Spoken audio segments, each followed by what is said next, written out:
Okay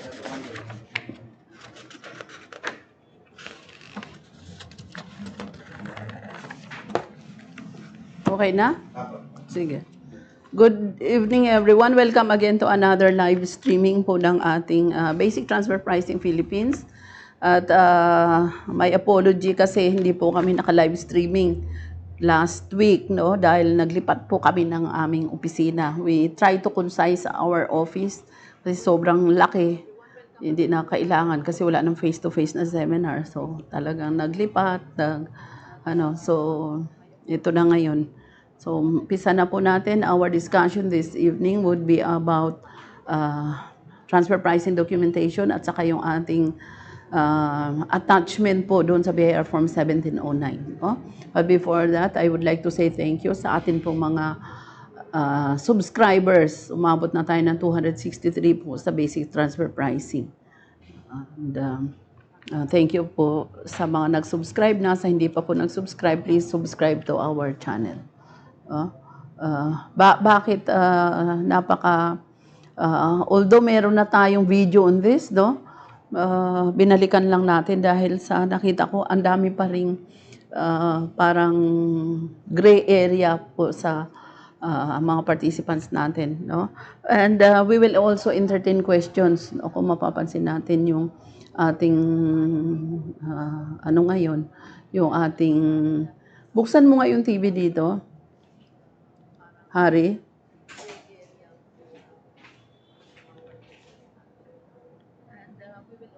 Okay.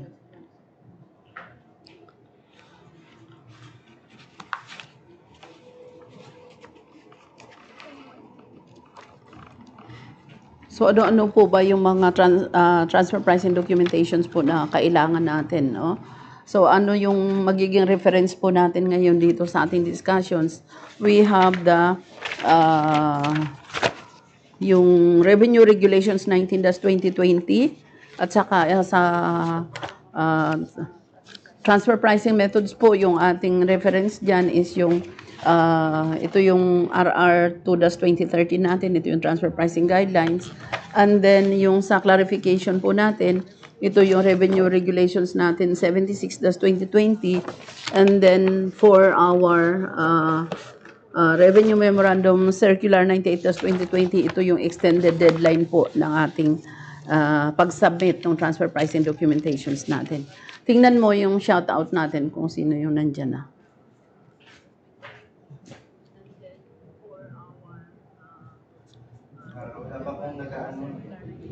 Walang nagsa-shoutout? Sige. So, tuloy po tayo, no? So, ano ba yung mga requirements po natin doon sa ating transfer pricing na documentation when it comes to tawag natin. Akin na yung akin pa palang book na basic transfer pricing. Doon yung reference natin sa documentation. Alam ko meron dito.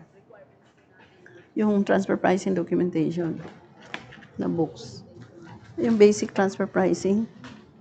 Diyan, kuha ka dyan. Dami dyan.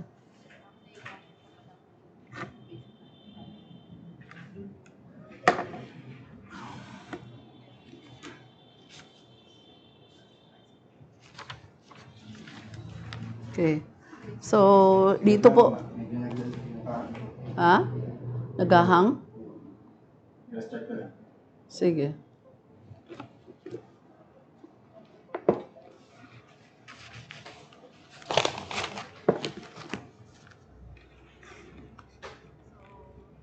So, although may mga discuss, yun po tayo sa mga topics, you are free also to ask questions, no?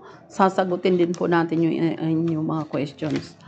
And itong Revenue Regulation Memorandum Circular 98-2020, ito po yung nag-extend ng deadline ng submission ng BIR Form 1709.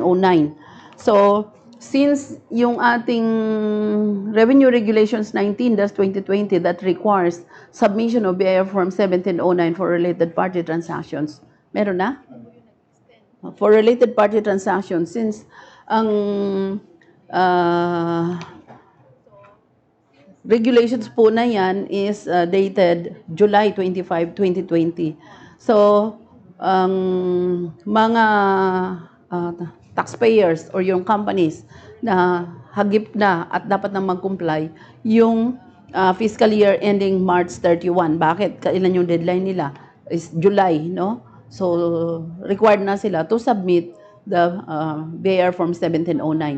Since bago itong regulations na to, yung pag-submit ng transfer pricing documentation, so yung March 31 na fiscal year ending, yun yung unang-una na dapat mag-comply ng 1709. The extended deadline is December 29, 2020. No? So kung yung company ninyo with related party transactions ends yung kanyang taxable year, March 31, so meron po siyang up to December 29 this year to submit the BIR Form 1709 and its attachments. No? So yun yung i-discuss din natin mamaya kung ano yung kanyang mga attachments. And then for fiscal year ending May 31, 2020 and June 30, 2020, no? So yung fiscal year ending March 31 at saka April 30, yan po yung deadline niya na extended deadline December 29, 2020. Yun namang fiscal year ending na May 31 at saka June 30, 2 months na yan. Ang deadline naman po is January 31, 2021. No? For the fiscal year ending July 31 and August 31, 2020, the extended deadline is March 31, 2021. Sabay sila ng fiscal year ending September 30 and October 31, 2020. So sa March 31, 4 na months po ang magsasubmit ng transfer pricing documentation. And then, pagdating po ng April 30, 2021, yung November at saka December na ending na fiscal year and calendar year, yan naman po yung deadline nila, no? April 30, 2021. Yung deadline natin ng annual year ending, the calendar year is April 15. So they have 15 days to submit the 1709 po na form with the attachment. No? So, yung i-discuss po natin ngayon ay yung ating documentations. No? So, ano-ano yung mga documentations na i-require because we have our 1709 na form. No? So, if we try to look at ito, kwentuhan na lang to, no? And at the same time, I'll giving you your hints, yung mga tips nyo on what to do, no? Kasi if you try to look at the BIR Form 1709, it's all about related party transactions. And if we try to look at the transfer pricing guidelines po na ginawa dito sa Pilipinas noong 2013, no? Ito yung first na transfer pricing guidelines natin dito sa Pilipinas. Saan na yun, Hari? Yung maliit na ito, no?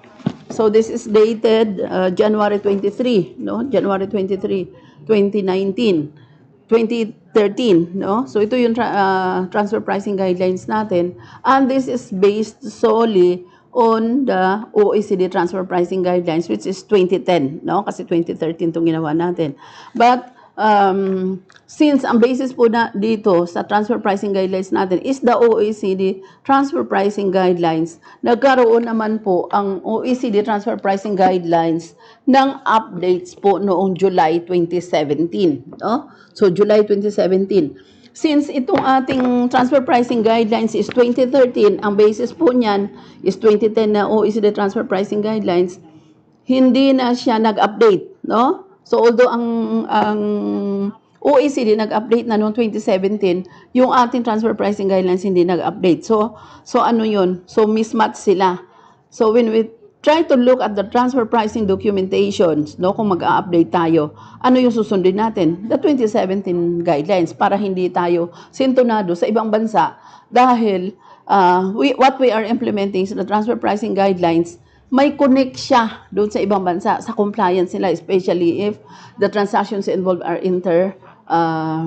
cross-border. Ibig sabihin, may ibang bansa na required. And since sabi na nga natin, the principles applied in transfer pricing is the arm's length principle, no? Which is embodied in Article 9 of the OECD Model Tax Convention at saka United Nations Tax Conventions. Since generally accepted siya So we have to abide by the principle of arm's length principle. And since tayo dito sa OECD, 2017, iba na po yung transfer pricing documentation guidelines ng 2017. So, para sabay tayo, synchronize tayo with the requirement ng ibang bansa, which is kung meron silang mga related parties dito sa Pilipinas, ito na yung pinapagawa nila on their related parties, companies, no, in the Philippines. Ano yun? The 2017 documentation requirements under the OECD Transfer Pricing Guidelines. So ano yun? Yun po yung three-tiered na documentation requirements, which are the master file, the country-by-country reporting, and the local files.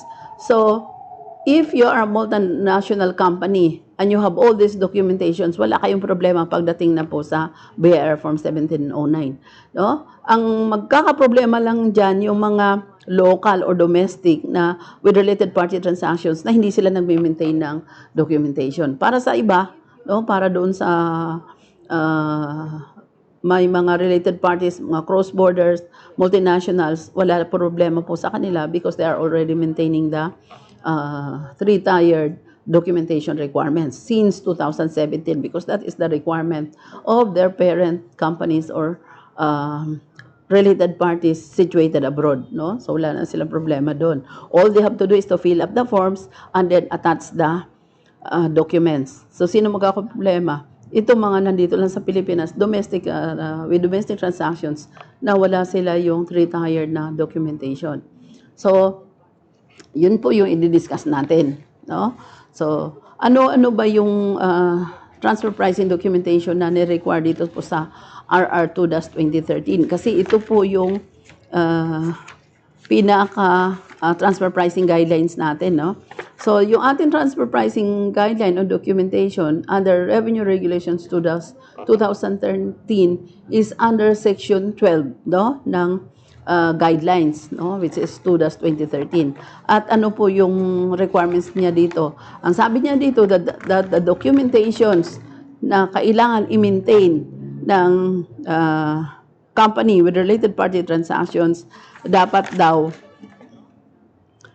will demonstrate that the transfer prices are consistent with the arm's length principle. Okay, so we have to bear in mind na since we are talking about transfer pricing pertains only to income tax, no? Hindi niya pakikialaman yung ibang klase ng taxes. Since arm's length principle po ang pinag-usapan dito, yung kanyang documentation will prove that the company is consistent with the application of the arm's length principle. And what does that arm's length principle tells us? Na yung transactions with related party transactions is at par similar with that of the independent party transactions. Why? Kasi sabi ng transfer pricing, the true transaction is the independent party transaction. So yun yung pinaka-benchmark.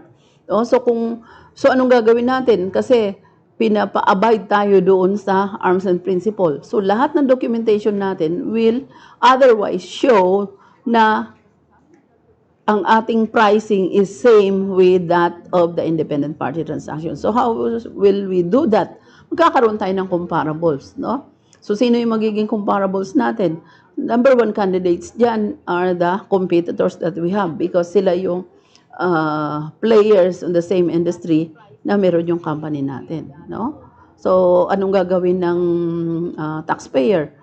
Will show na arm's length siya, kukuha siya ng mga comparables, no? At ipipresent niya using the transfer pricing method, magko-compare siya, no? Magkaroon ng comparability analysis. So, balikan mo talaga yung whole process po ng transfer pricing guidelines, no? So, medyo madugo lang siya at saka matrabaho, no, yung documentation. At may mga concerns tayo na paano ba yung paggawa ng transfer pricing audit? Bakit naghang itong TV?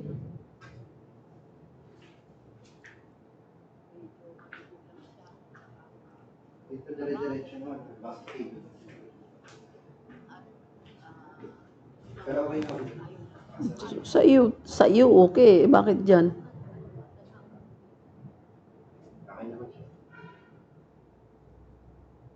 Titingnan mo na proper na yung lights natin, hindi na masakit sa mata. No? Hindi talaga.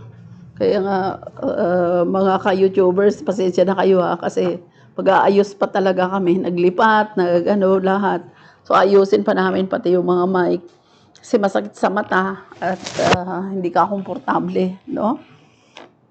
Kaya, pasensya na po kayo. Pero we will improve, no? We will improve our facilities at saka karoon tayo ng mga siguro mag-invest pa talaga tayo sa mga gadgets, no? Tsaka nangangapa pa. Pero we will try our best, no? Ilan na yung nanonood sa atin? May 8 viewers mo. Okay, so ang ano po ulit yung documentation requirements? Sobrang yung sabi ko, pagka multinational companies kayo at meron na kayo yung 3-tiered na documentation, all you have to do is to copy those information, no? And then i-fill up nyo dun sa 1709. And for the documentation naman or the attachment, since ang sabi nga natin, you have to prove na may arm's length principle applied on your transactions, then anong gagawin natin? The whole process ng transfer pricing, magkaroon tayo ng yung 5 comparability factors natin, we have to show that. At ano-ano yung mga 5 comparability factors na yon? No, yun yung nature, characteristics ng goods and services, functions, assets and risks, the economic conditions, the contractual terms, the business strategies. Balikan natin lahat yun. At yan ang i-document natin, no? And ano pa yung isang requirements ng documentation natin? Should be contemporaneous. No? So when you try to look at dito sa 19-2020 naman na guidelines, anong sabi dito? Kailan yung magiging deadline? No? Kasi ang sabi dito, the transfer pricing documentation must be contemporaneous. It should be existing at the time of the transactions. Pero sabi naman dito sa 1709, pwede rin na yung document na yan is i-produce mo or existing siya at the time na due na or during the deadline or 15 days after the deadline po nitong 1709, no? So, pagdating sa deadline ng 1709, yung 98-2020 na RMC, yun po yung ating balikan, no? So, nagtatalo tayo dito sa sino ba yung mga related parties na dapat nating i-report. O sabi ng iba, ano ba yung mga related parties na dapat nating i-report, no? So, another na sinasabi po dito sa guidelines sa 1709 is the yung sinasabi niya na related parties and as defined by yung PAS 24, no? Yung Philippine Accounting Standards, no? Ano yung PAS 24? Ito yung related parties. So ano yung nakalagay dito sa related parties at sino yung may mga related parties? Which actually itong Philippine Accounting Standards na 24 na to, related parties, ito rin yung ginawa na basis noong 19-2020. Pero kung titingnan nyo at binabasa natin yung Revenue Regulations 19-2020, mas marami po siyang examples at saka ang dami po niya mga specifics na ano ba talaga yung related parties at sino yung mga related parties na yun. No? Meron siyang definition of terms, kasama na dito yung compensation. No? Kasi ang compensation sa totoong buhay po sa mga jurisprudence, sa mga cases na in transfer pricing that already reaches the court, ang dami pong transfer pricing issues on compensation, no? At sa yung mga financial transactions. Kaya anong sabi po dito sa compensation? Compensation includes all benefits. So lahat po ng benefits. All forms of considerations paid, no? So lahat daw po ng consideration na binayad, payable or provided by the entity or on behalf of the entity in exchange for services rendered to the entity. No? So, lahat ng compensation na form kasama siya. So, ano yung mga example ng compensation? Short-term employee benefits. No? Actually, ang dami. Kaso lang, sa 2 oras natin, no, hindi ko ma-explain sa inyo lahat all those mga short-term employee benefits, how this become a transfer pricing issue, no? Pero, para hindi po kayo malito, pagdating sa tinatawag natin na transfer pricing issues or ito yung pinaka findings ng examiner during the transfer pricing audit. Ano yung bottom line dito? Always go back to the arm's length principle. No?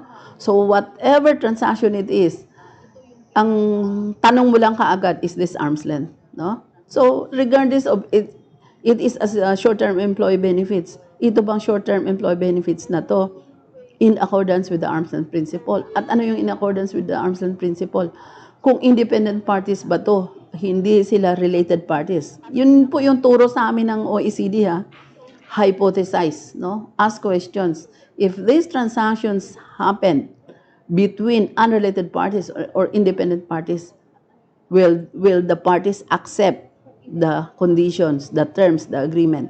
If yes, then it is arm's length. If no, then it's not arm's length. So what are you going to do kung hindi siya arm's length? So if you try to go back on the transfer pricing cycle natin, then magkakaroon ka ng adjustment. Why adjust?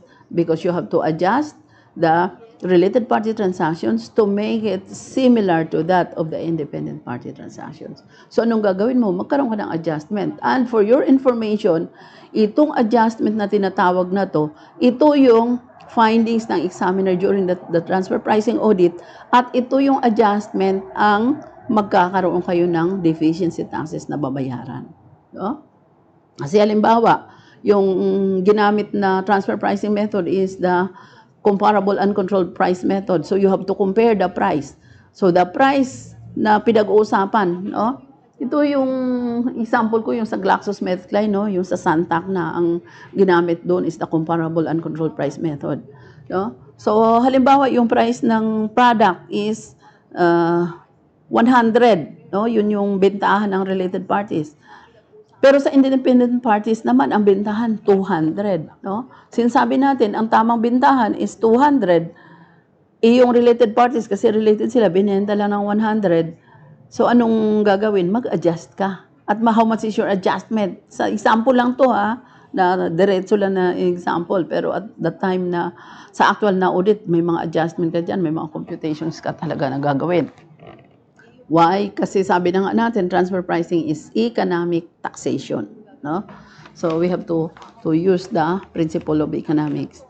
So halimbawa sa example ko na ang tunay na transaction na independent party transaction is 200, pero yung related party is only 100. So anong gagawin mo? You have to adjust the price by 100.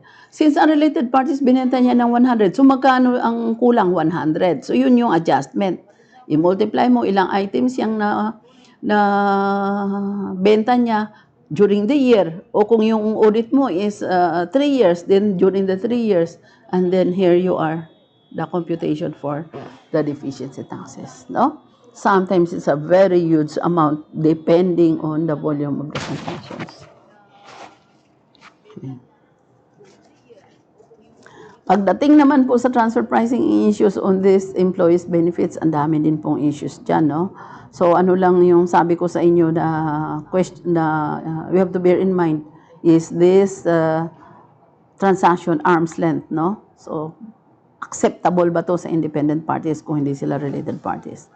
And then we also have the post-employment benefits. Ano tong post-employment benefits? Ito yung mga benefits ng employees, no?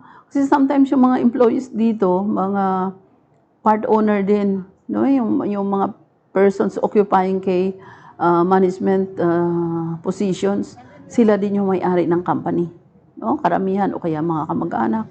So, ang post-employment benefits ba na binibigay dito sa mga empleyado na to is at par with what is acceptable or what is common in the industry, no? So, halimbawa, BPO siya, no? Business process outsourcing. Ito ba yung benefits na binibigay niya? Yan ba yung common or standard doon sa BPOs? If not, then you have to adjust, no? So, post-employment benefits, suspension, retirement benefits, life insurance, post-employment medical care, no? And then we have also the other long-term employee benefits, no? Kagaya ng long service leave, sabbatical leave, jubilee or other long service benefits, long-term disability benefits, no? And then we have the termination benefits and the share-based payment, no? So sometimes ang laki po nito, itong mga na-enumerate ko sa inyo na mga compensation sa employees, ang laki po na magtataka ka. Why? Kasi the company has been losing for so many years, pero yung binibigay niya na compensation sa employees such that very, very high na dagdag lugi dun sa company. No? Kasi itong mga compensation na to may basis to eh. No? Ang ibig sabihin, magbibigay ka ng mga incentives, magbibigay ka ng benefits. If maganda yung performance ng company, why? Kasi the performance of the management is gauged based on the result of the operation. At ano dapat yung result ng operation when it comes to economics? Ano ba ang purpose ng business? To gain profits, no? Hindi yung kahit 10 taon na, losing pa rin ng losing, pero yung employees benefits, napakataas. No? So, parang it is against a sound economic principle. No? Okay. So, dito din po sa 19-2020, dinefine nila dito yung control, which is, galing din po ito sa Philippine Accounting Standards 24, no? So, control means the power to govern the financial and operating policies of the entity so as to obtain benefits from its activities. So, yun yung parang kinatatakutan. Yun yung red light po sa transfer pricing. Bakit? If there is control, no, there is an element of control. Ano ang tinitingnan dyan? Merong control, ini-exercise yung control in order to gain benefits. At karamihan ano po dyan, since we are talking of taxation, kasi transfer pricing is economic taxation, no? So ano yan? Minimization of tax, no? So ano yung benefits dito? Yung hindi pagbayad ng taxes or yung maliit na lang yung babayaran mo tax. No? So joint control, joint venture, key management personnel, no? So dinefine po dito sa 19-2020 and also the post-employment benefits plans, no? Okay, so ano yung mga example ng post-employment benefits plans?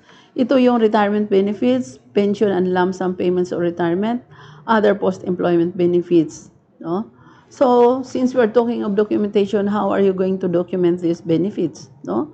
So, saan mo yan makikita? Makikita mo yan dun sa mga expenses, sa mga disbursement ng companies, no? Tsaka kung sino yung recipient niyan sa mga policies or sa premium na binabayaran ng company, no? So, yun po yung source document nyo na pagdating na po sa documentation, yun ang i-attach natin doon sa BIR Form 1709. No? And then we have the related party. No? Sino ba yung related party? Ito yung person or entity that is related to the reporting entity, no? Or the entity which is preparing the financial statement. Pag sinabi mo related party, kasi according to the OECD, yung pag sinabi mong group, sila yung mga related parties, ang dapat daw, pag tumingin ka doon, isang mukha lang yan sila. Kaya pag ako si examiner at nag-audit ako ng group, ang tingin ko sa kanila isang mukha lang. Although, for transfer pricing purposes and for purposes of computing the tax that its entity should pay, you have to tax them as a separate entity. Pero during the audit, during the paggawa nila ng financial and commercial transactions, tingnan mo sila na iisa lang, no? Kasi sa totoong buhay, isa lang naman talaga sila dahil isa lang yung may-ari, no? But why are we treating them as a separate entity? Because of taxation. For tax purposes, we have to treat them as a separate entity in order that the proper tax should be paid to the proper party. At sino yung proper party?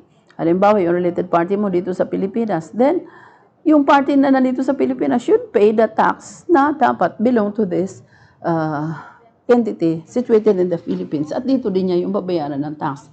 Why?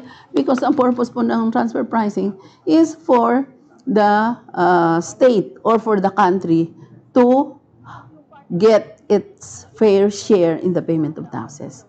Kasi kung hindi mo yan, pabayaan mo na lang how this entity will be taxed, kung sino yung magre-report na doon sa kanya lahat ng pera, doon na lang lahat ng tax, no? But for purposes na player ka, you are part of the group, so dapat may share ka rin. You are properly paid for the you properly receive the just compensation as your participation in the activity of the group, no? So ang kagandahan lang po dito sa transfer pricing kasi napaka-logical ng reason dito sa transfer pricing, no?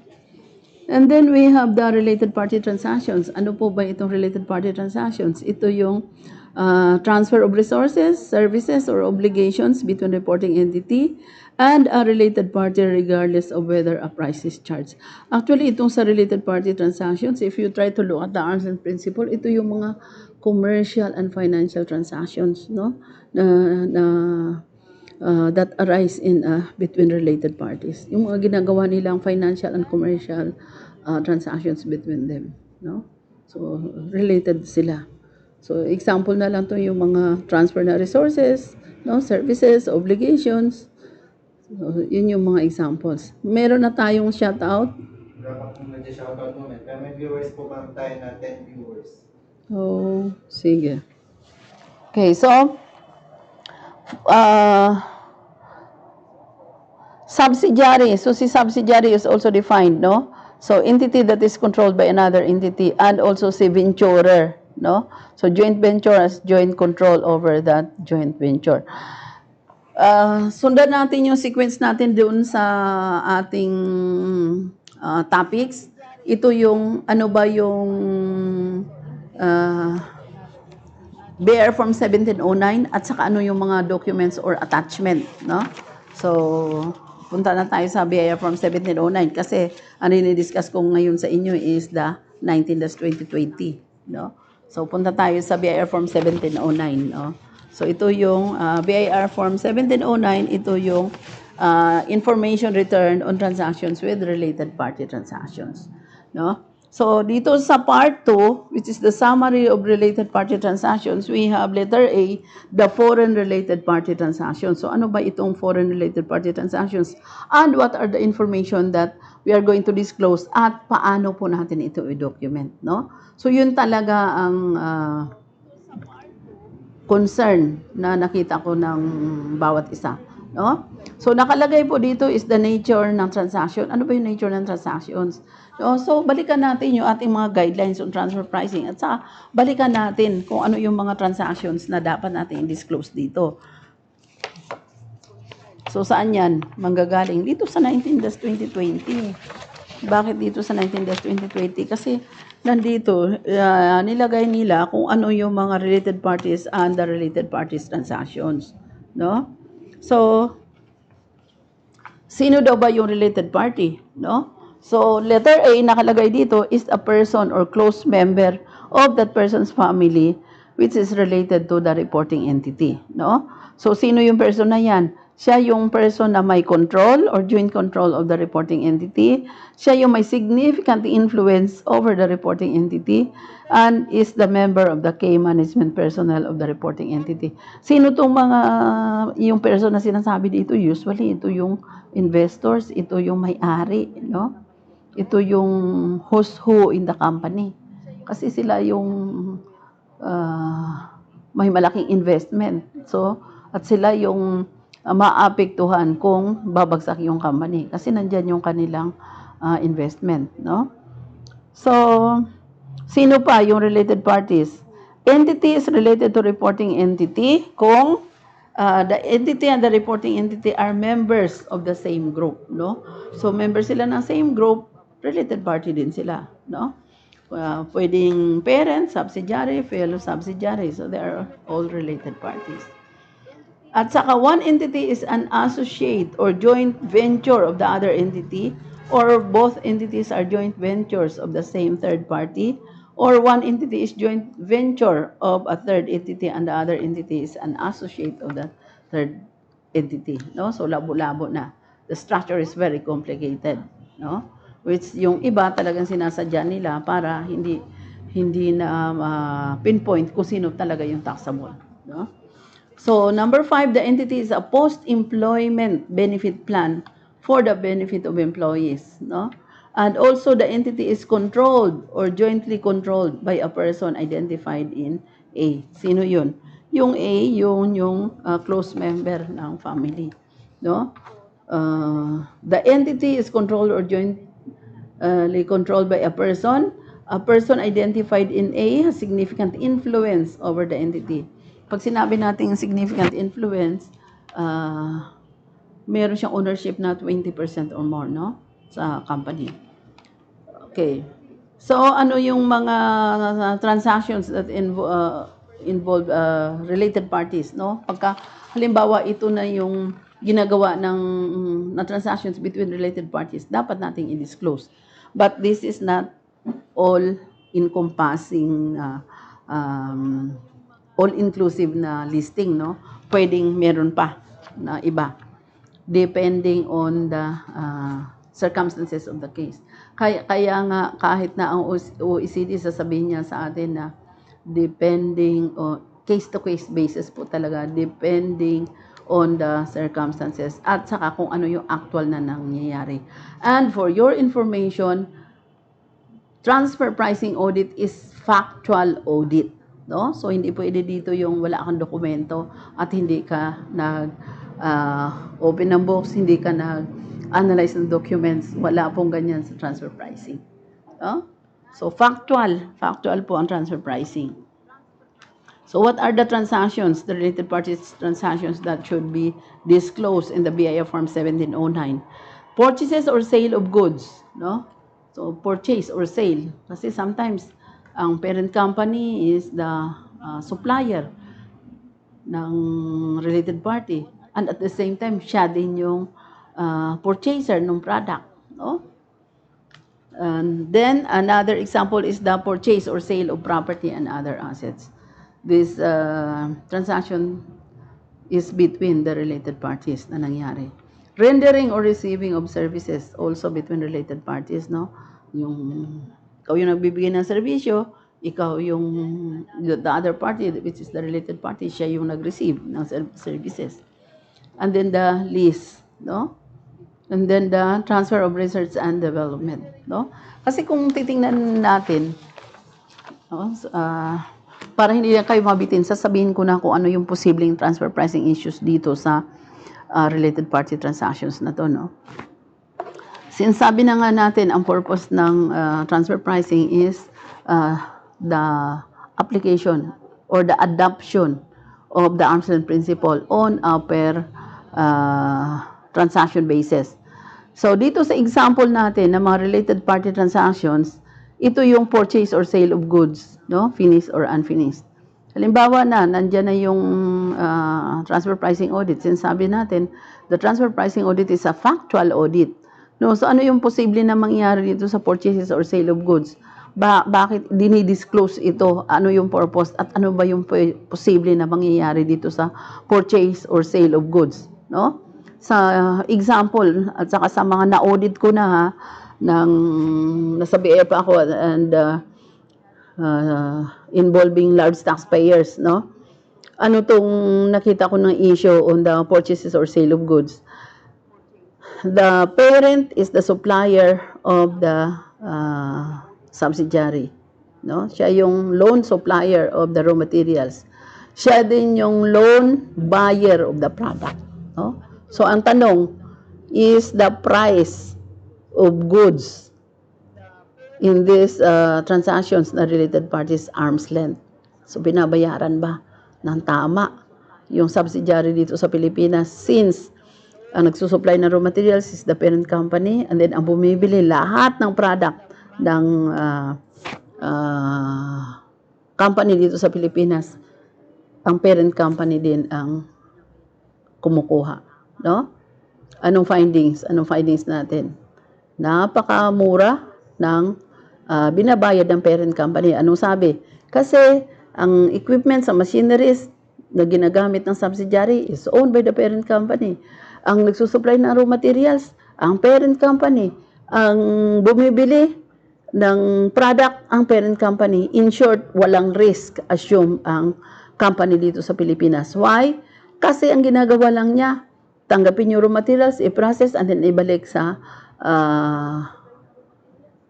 parent company na yun din yung buyer. So in short, anong contribution ng company dito sa Pilipinas? Yung na-audit ko, ang classification niya is manufacturing company. Pero during the audit, you can ascertain na hindi siya manufacturing company. Why?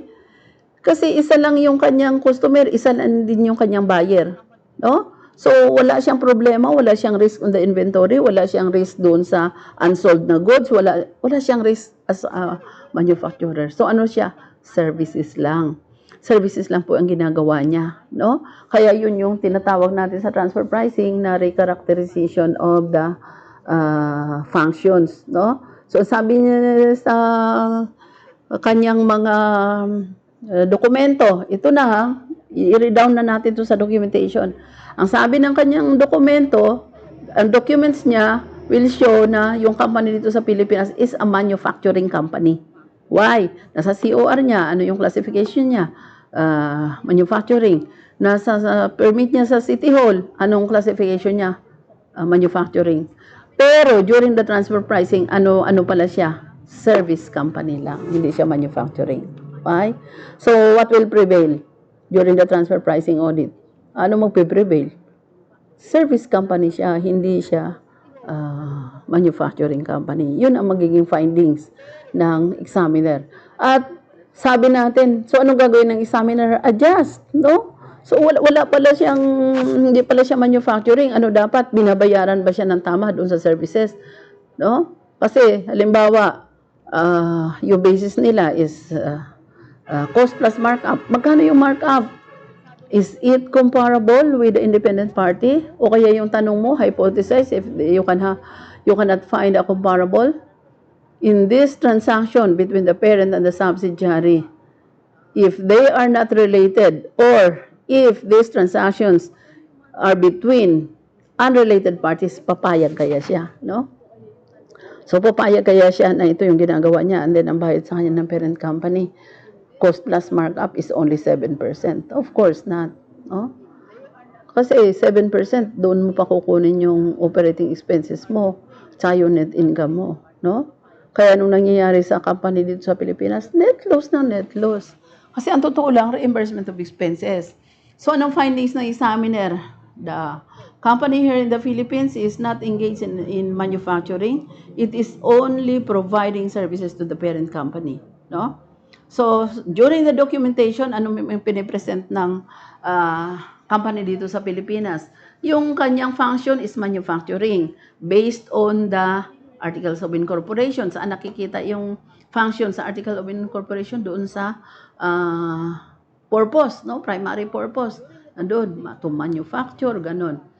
And then, sa City Hall niya, sa BIR niya, puro manufacturing siya. No? So, pagdating naman sa transfer pricing audit, hindi pala siya manufacturing, service lang siya. So, anong gagawin ng examiner? Ang gagawin sa kanya, hindi na transfer pricing method na cost plus ang gagamitin. No?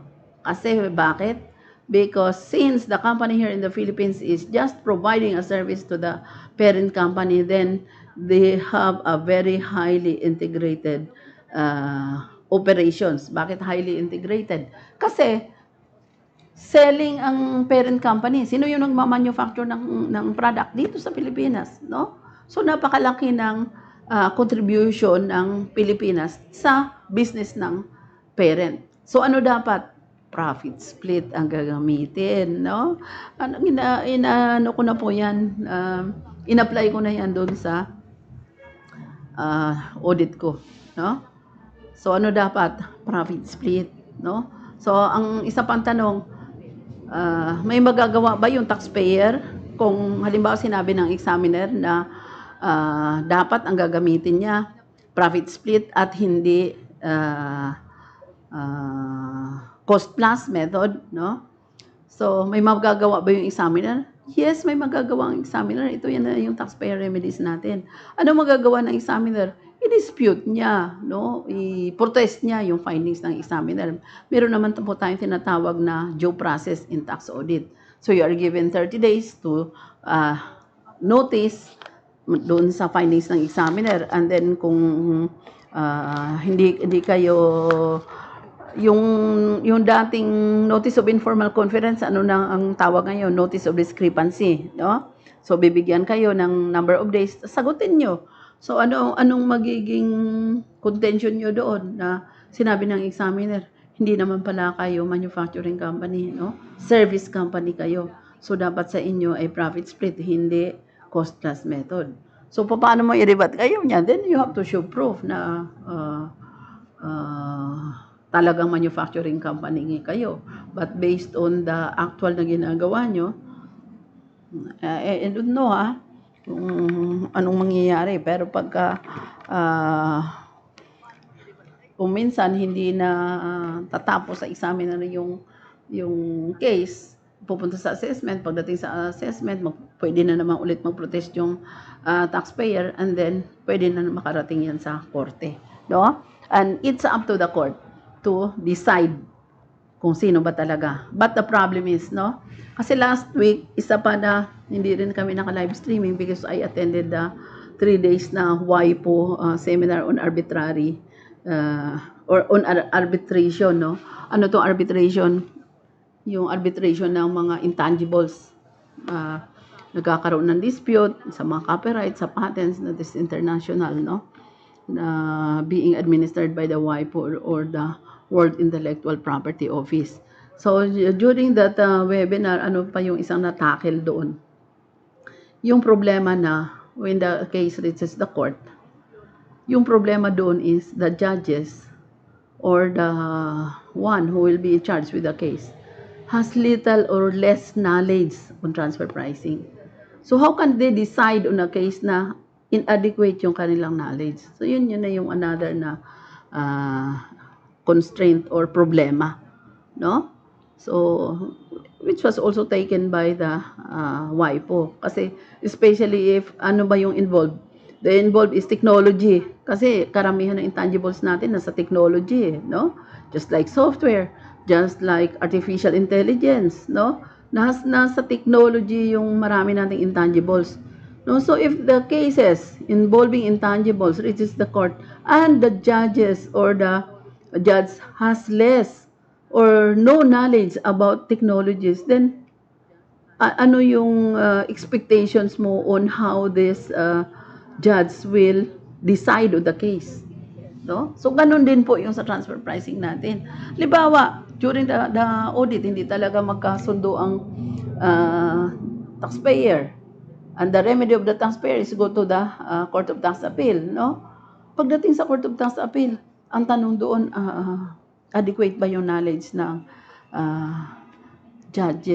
justices doon to decide on the transfer pricing cases?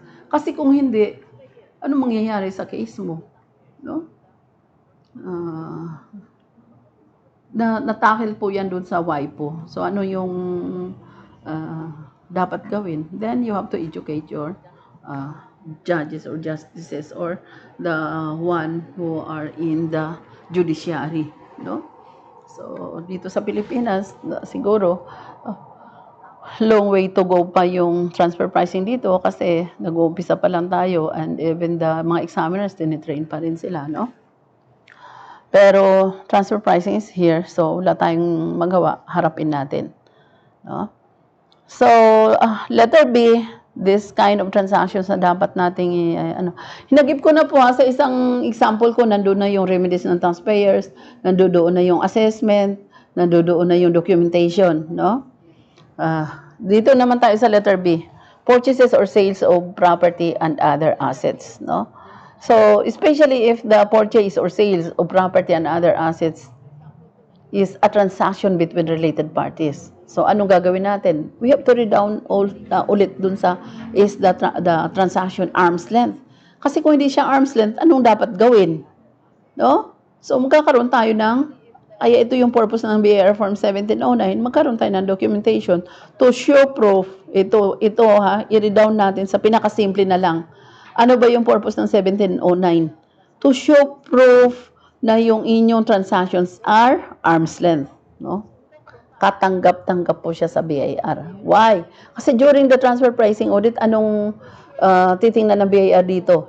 Na hindi arm's length yung inyong transactions. No? Kaya in advance, pinapaprove na sa inyo na yung inyong pricing ng goods and services nyo is arm's length. Pakipatay mo nga yung aircon kasi masakit na sa mata. Yung isa na lang doon, ang buksan mo. Ilan na yung ano natin? 9 viewers. Okay. Sige, wala pa ring questions? Pati shoutout po. Sige. Yung gusto mag-question ha, question lang po kayo, huwag kayo mahiya. No? So, saan na tayo? Dito na tayo sa purchases or sales of property and other assets. So, what are the possible transfer pricing issues here? So, the purchases or sales of property and other assets, tama ba yung pricing ng property or ng other assets? No? Yung pag-transfer ba ng assets from one party to another related party, tama ba yung pagbayad? No? Kasi yun na nga yung sample ko sa inyo noon na I have examined multinational company. Yung mga top of the line niya na sasakyan, binenta sa officer niya at 1 peso. No? Yung Fortuner, 1 peso. Kasi yun lang daw po yung book value. Kaya tinransfer nila. Parang binenta doon sa ano. So, ang tanong doon, tama ba yun? Arm's length ba yung presyo? Na presyohan mo yung Fortuner, piso lang. Kahit sabihin mo na 4 years pa lang yan nagamit. What's more so? Kasi ang sasakyan may salvage value. Okay.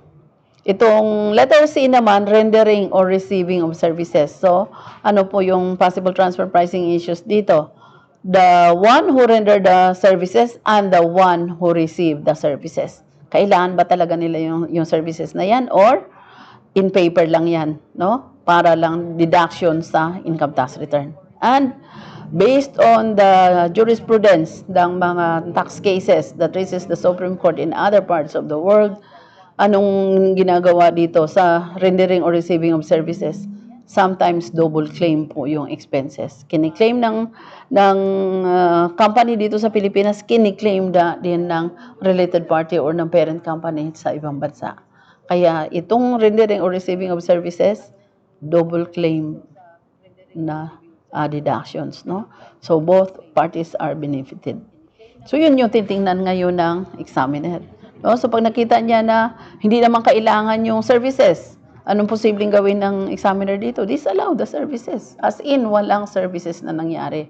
So kung walang services na nangyari, kasi bakit? Hindi naman talaga kailangan ng company dito sa Pilipinas yung management services na pagka-laki-laki, no? 120 million.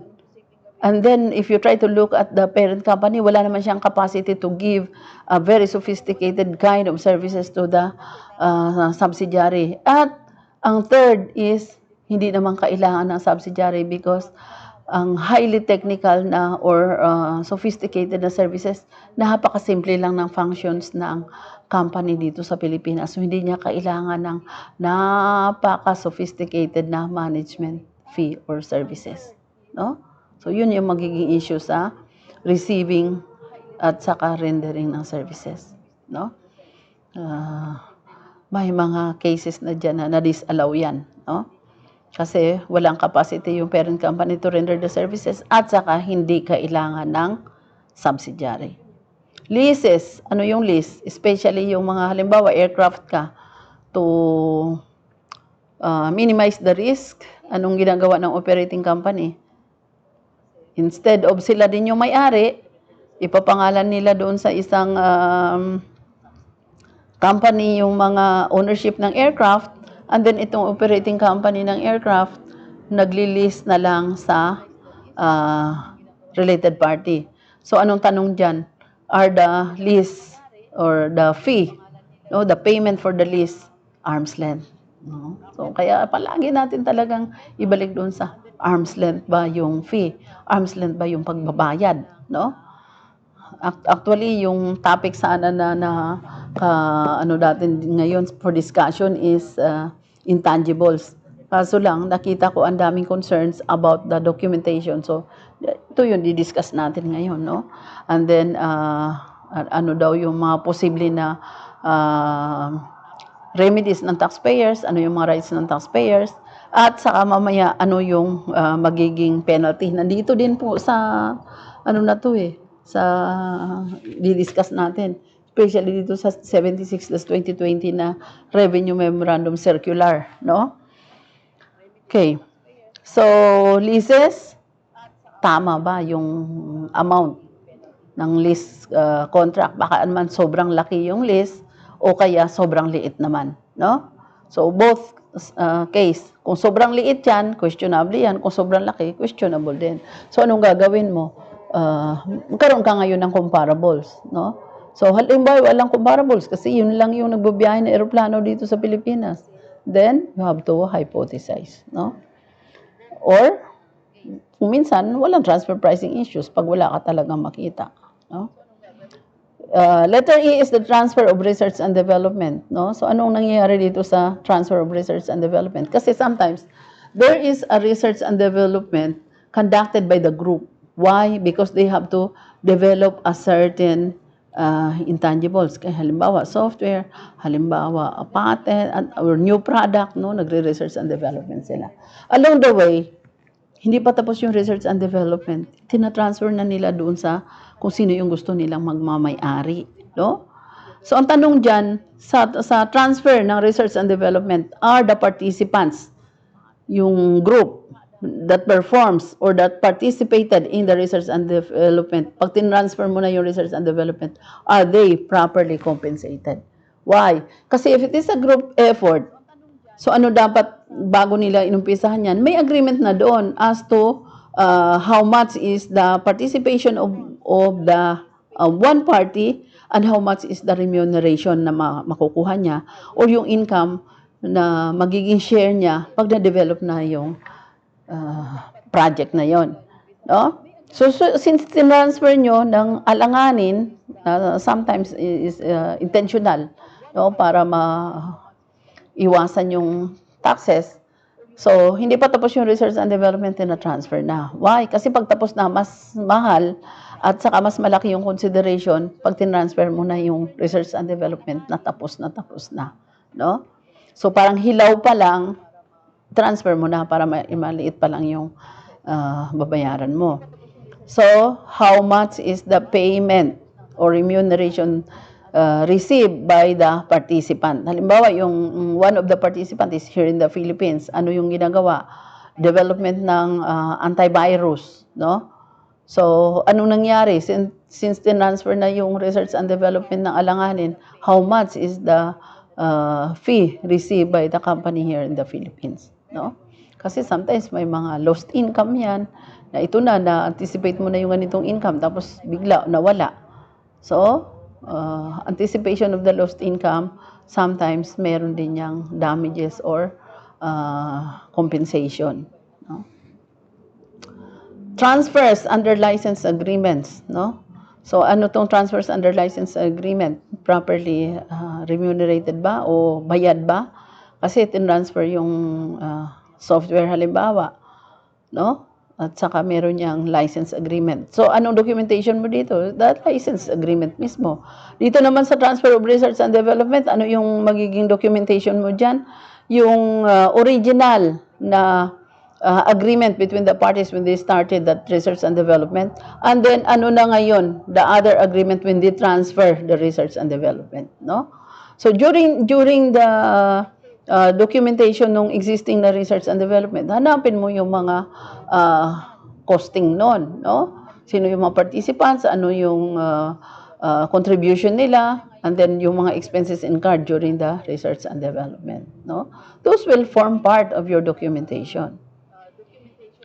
No? Dito naman sa letter D, sa leases, ano yung documentation mo dyan? Then the contract of lease, and then yung mga payments. Sa rendering or receiving of services, ano yan? Siyempre, may kontrata din yan. No? The management contract between the parent and its subsidiaries, kung sila yung mga parties.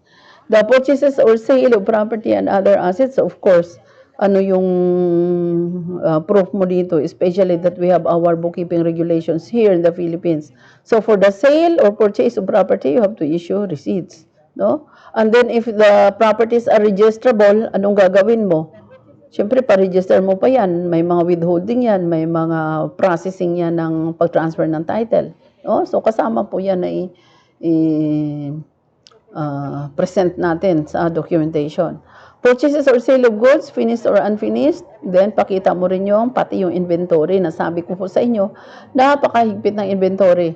Kaya hari, bukas, yung discussion natin sa tax training natin will also cover the inventories. Turuan ko po kayong magawa ng inventory analysis. Why? Kasi kawawa talaga kayo pagka ginamitan na kayo ng inventory analysis ng examiner. And sometimes, kasama din sa i-discuss natin kung ano yung mga inventoriable cost, no? So, ano yung dapat na mga accounts or expenses na dapat isinama nyo doon sa inventory, no? Kagaya ng mga delivery charges, mga freight, customs duties, kasama po yan doon sa inventory. No, hindi yan operating expenses, hindi po yan, inventoriable cost po yan, no? So, insurance nung inventory, kasama po yan, inventoriable cost po lahat yan. No? So, purchases or sale of goods, finished or unfinished, yung sinasabi ko na nga sa inyo, so kung may insurance yan, isama nyo na yung, sa documentation nyo yung insurance. No? And then the receipt, the resibo, yung mga binayaran nyo sa customs, no? Sa customs duties, isama nyo na yan sa documentation. And then, transfer under license agreement, ito yung contract, no? Sa pag-transfer ng license. Siguro yung sale, no? Or transfer. Transfer under finance arrangement including loans and equity contribution in cash or in kind. So, ito yung finance arrangement between related parties also.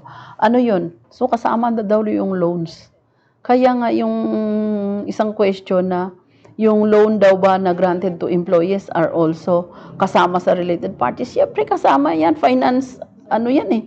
Finance, financial transaction yan eh. No? Especially if yung empleyado mo is also an officer of the company. No? Kasi at saka another pa is the amount is material. No? So hindi ka basta-basta nagpapautang sa employee mo. And ano pa ito? Equity contribution in cash or in kind. So, sometimes kasi, advances, ang dami ng advances to the company. So, malaki na. So, hindi naman makabayad ang company. So, anong igagawa? Convert into equity. So, instead na liability, instead na may pautang ka sa company, halimbawa, ikaw yung officer, instead na ikaw may pautang sa company, anong gagawin mo? Convert it into equity. Yung pinautang mo na yon na pera, issuean ka ng shares of stocks. So, anong mangyari? May-ari ka na, lumaki na yung share mo sa company. No? Kaya, yung liability mo napunta na sa equity, nandun na sa shares of stocks. Pagdating sa financial statement, pag tiningnan mo yung balance sheet mo, yung liability mo na wala na, bakit? Napunta siya sa equity, lumaki naman yung equity. Provision of guarantees or collateral, no? Ano tong provision ng guarantees or collateral? Usually, meron tong tinatawag na guarantee fees, no? Ano itong collateral? Ito yung collateral on loans, no? This is a financial transaction. So, bakit may collateral yung loan? para secured, di ba? Kasi there are, especially if the amount is material amounting to billions, no? Yung pinautang mo, so pwede ba yan na walang collateral, no? Kasi requirement yan ng mga bangko, kaya may compliance officer, may risk compliance officer ang mga bangko, no? So, sila mismo ay ini-evaluate na nila yung mga risk sa transactions ng banks. Commitments to do something if a particular event occurs or does not occur. Hari, ang daming lamok. Nandun, sa loob, pagpasok mo na sa loob ng kahon. Ang daming lamok, nakakagat, pumapasok sa ilong. No? So, settlement of liabilities. Ito pala, commitment to do something if a particular event occurs or does not occur. Ito yung mga contingent, no? Na liabilities or commitments, including executory contracts, no? Contracts under which neither party has obligations to an equal extent, recognized and unrecognized, no? So ito yung mga contracts na involve yung company. Settlement of liabilities on behalf of the entity or by the entity on behalf of the related party, no? Yung liability ng isang party and then binayaran siya ng another party, no? So ano magiging issue doon? Ano yung remuneration ng isang company that assumes the liability of that other company, no? Ang tanong diyan, is the transaction arm's length? So anong ibig sabihin ng is the transaction arm's length? Kung ba the transaction is between unrelated parties, papayag ba sila sa ganong sitwasyon, no? So hypothesize. Okay. So sabi dito sa 19-2020, ito naman yung mga related party disclosures that are required. Ano ba yung i-disclose, no? Disclosures on transactions and outstanding balances made for its category, no? The parent. Entities with joint control or significant influence. Nasa ano yan? Nasa Form 1709. No? Then the subsidiaries, the associates, joint ventures, in which the entity is a joint venturer, key management personnel of the entity or its parent, and other related parties. Ito yung catch-all provision po dito. Pag sinabi mo ng other related parties, so hindi yan selective, no? Basta same kind na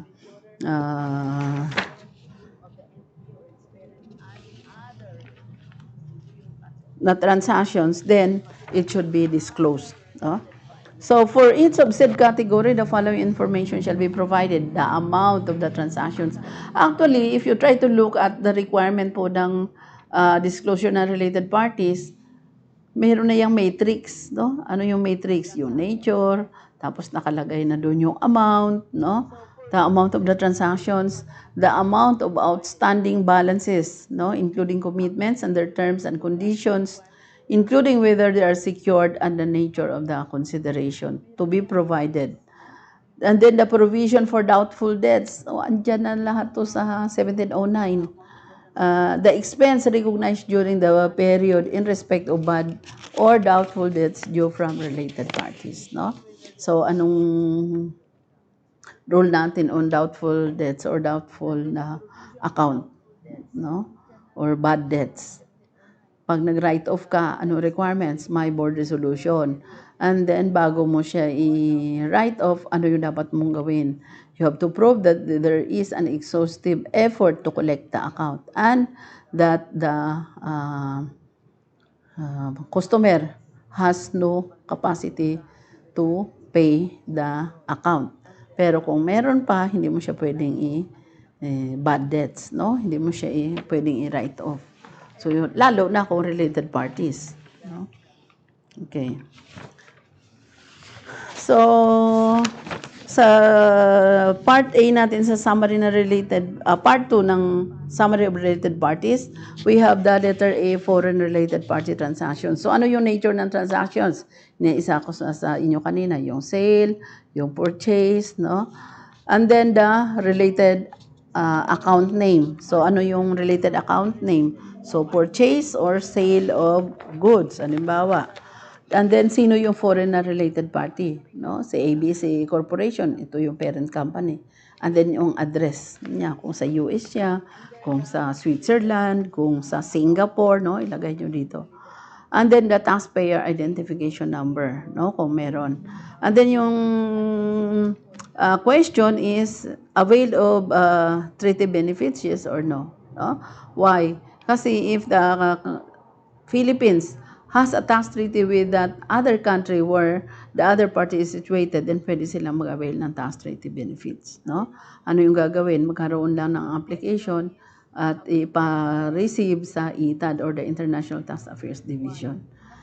And then the applicable treaty rate. No, magkano ba yung rate sa tax treaty? Bawa yung income, kung wala kang tax treaty outright is 25% of gross. Pero kung may applicable na tax treaty rate, pwede ng 15% of the gross. No? So, ang laki. Amount of income or the expense. How much is that income or expense na kinlaim mo? Halimbawa, 1 million. No? So, tax withheld on income payment to related parties. No? So, for expenses, kasi ikaw yung nag-expend, so sino ang withholding agent dito? Ikaw. So, since ikaw yung responsibility to withhold, how much yung withhold mo doon sa in-expense mo na amount. No? If you try to remember during the time of Commissioner Henares, there was a revenue memorandum circular that requires the taxpayers or provides that taxpayers, kung hindi na withhold, hindi niya pwedeng i-claim ng deductions yung item. No? So, dito, tax withheld on income payment for related party for expense. No? Kasi expenses mo yan eh. So, dapat ikaw yung withholding agent, ikaw yung magwi-withhold. Tax withheld by the related party for receipts. No? So, pag ikaw naman yung tumanggap, sino yung magwi-withhold? That other party. No? Halimbawa, ikaw yung nagbenta ng goods. So, sino ang magwi-withhold para sa'yo? Your buyer, no? Halimbawa naman, ikaw naman ngayon yung nag-expense, no? Ikaw naman ngayon yung bayad, so ikaw yung magwi-withhold. Doon sa isa, ikaw ang nagtanggap, yung nagbigay sa iyo, yung nagbayad sa iyo, siya naman ngayon yung magwi-withhold, no? Letter B is the domestic related party transactions. No, the same din, the nature of the transaction, the related account name, the domestic related party. Sino ba yung domestic na related party mo dito sa Pilipinas? Ang tanong, pwede ba non-stock non-profit corporation? Pwede bang cooperatives? Yes, pwede po. Why? Kasi especially if the non-stock non-profit corporation are at the same time engaged also in a taxable activities, no? Ano yung mga taxable activities? Nagba-buy and sell ng mga goods, no? So, are cooperatives also taxable? Yes, nagiging taxable din yung cooperatives, especially if they are engaging in business and their customers are non-members, no? So, nagiging taxable. So, are there transfer pricing issues for co-op and non-stock non-profit? Yes, there is, no? So, in fact, marami, no? Yun lang yung nagpa-konsulta sa akin noon, no, na the foundation is owned by a very big pharmaceutical company, no? And then yung foundation na yun yung tumatanggap ng mga grants nila on the research and development relating to medicine. Ang renta ng space, kung nasaan yung foundation, naka-house, or nandoon yung office niya, ang renta is 1 peso per year, no? Napakalaking building, sarili niya, may swimming pool pa and everything. Tapos 1 peso for 1 year. Kasi ang sabi nila, token lang daw yun, dapat daw libre. No? since the non-stock non-profit is another entity, ano dapat? Kasi ginamit niya yung facilities ng company, dapat magbayad siya. And how much is that? What is prevailing in the vicinity, no? So halimbawa, 60 per square meter. Ilang square meter yun, multiply mo doon and i-assess mo ngayon yung non-stock non-profit for doon sa account na yun, hindi nila binabayaran. No? Dapat nagbabayad sila. Okay. So, ito yung domestic related party. How about naman po sa cooperatives? Kailan nagiging taxable yung cooperative at saka kailan din sila nagkakaroon ng related party transactions? Dito sa gumawa ako ng transfer pricing analysis sa banana industry, no? Ang daming mga cooperatives na nagtatanim ng banana, no? So ano yung mga posibleng transfer pricing issues doon? Ang pagbenta ba ng banana doon sa related parties are arm's length? Tama ba yung presyo na binabayad sa kanila or sobrang baba? So if in that case, pag ano yung findings ng examiner, i-adjust ninyo yung price, no? Okay.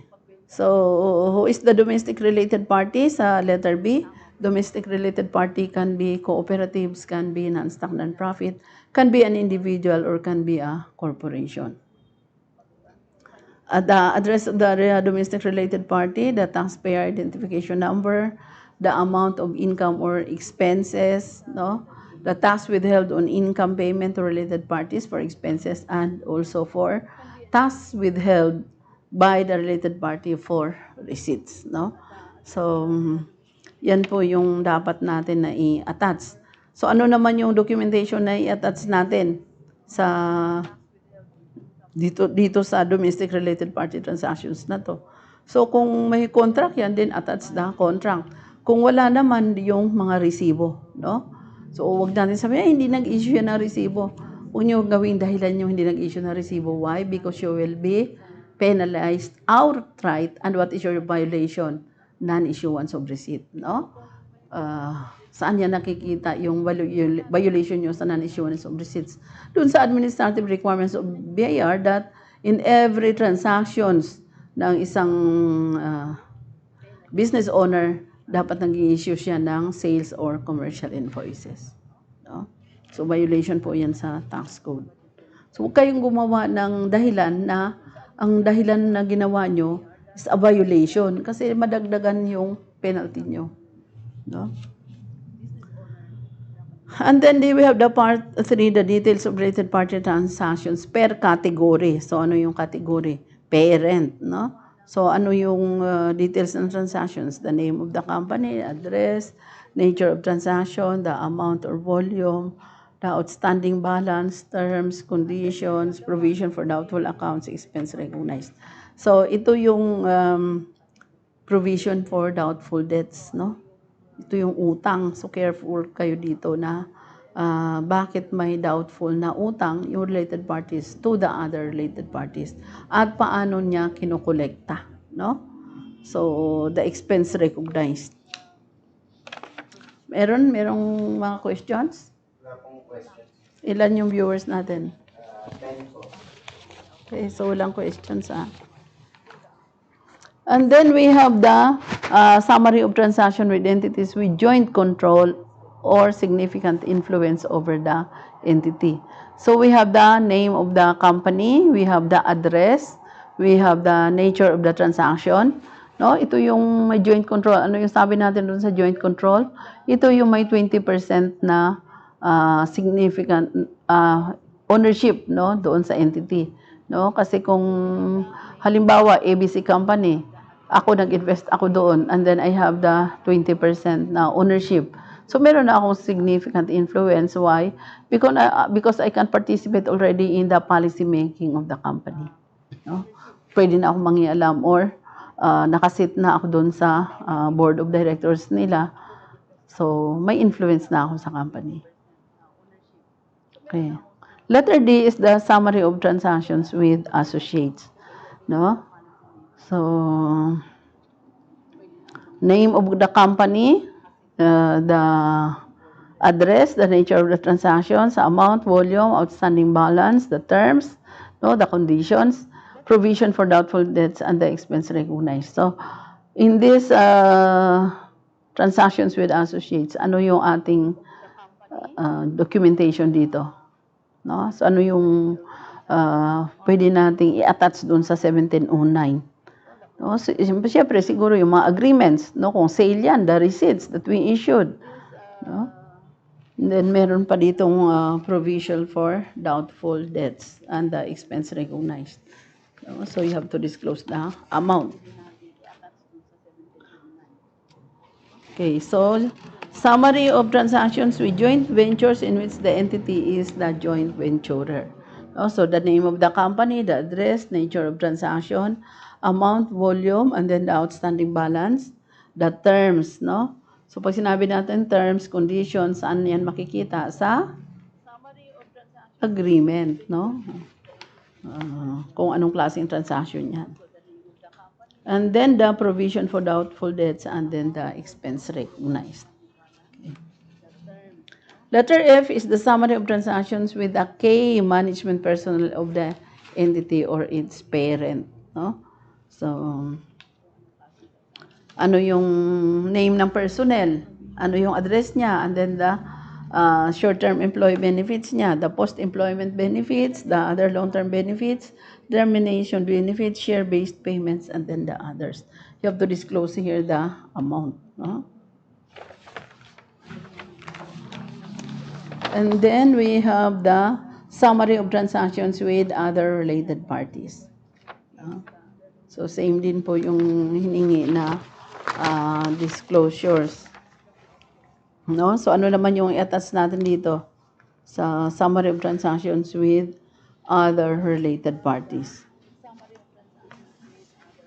No? So siguro the agreement pa rin, no? The contracts. Part 4 is the other information. Letter A, brief business overview of the ultimate parent company. Ultimate ha, hindi yung entity na nandito. So, lagyan mo ng business overview. And then letter B, business overview, functional profile of the taxpayer. No?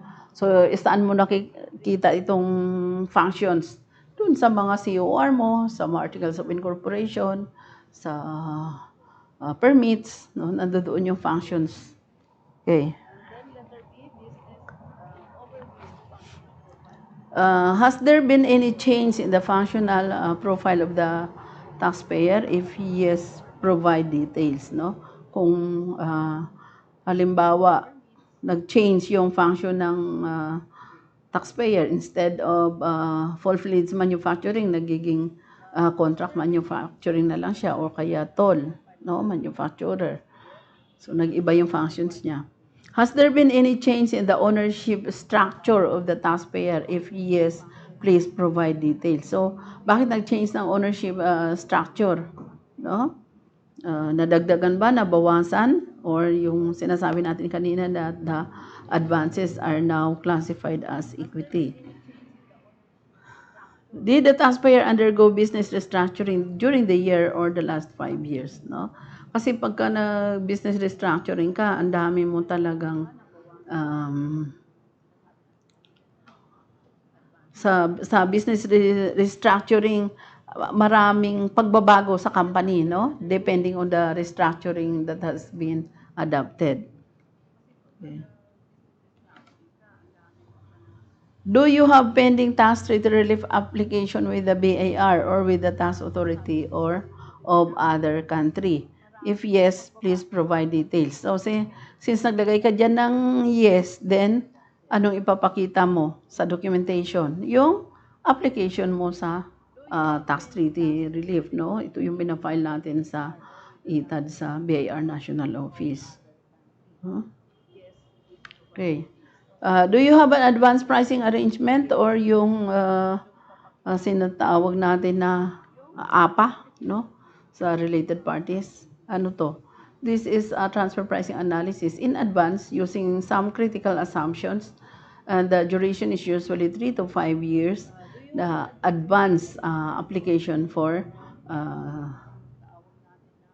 transfer pricing, no? Advance siya, pinapa-approve po ito. Once na-approve, hindi na maka-question yung pricing mo. Okay? So, anong oras na, Hari? 9:42 po. Ah? 9:42. Ang bilis naman. Medyo late na rin tayo nag-start. Anong oras yung late natin? Kasi 1 hour and 24 minutes pa lang yung naano natin. Pero okay na rin, mga 30 minutes pa. Yes. No? Mga 35 minutes pa. Okay. Dito sa clarification ng sa RMC 76-2020, actually ang dami kong i-discuss pa sa inyo na mga documentation, no? Kasi yung sinabi ko sa inyo, kakaunti lang yun. Ano pa yung mga posibleng documentation that we can attach to the BIR Form 1709, no? So, ito yung penalties muna.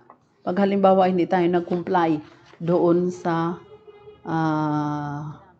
attachment, no, na binigay sa atin. How much daw is the penalty? Nandito. Question number 22 po ito sa RMC 76-2020. Ano nakalagay po dito? What are the consequences for non-filing of the related party transaction form and its required attachment, no? So, what if there is no actual transfer pricing documentation? Would it be okay to submit the RPT form without transfer pricing attachment? A penalty of not less than 1,000 but not more than 25,000. Ito yung sa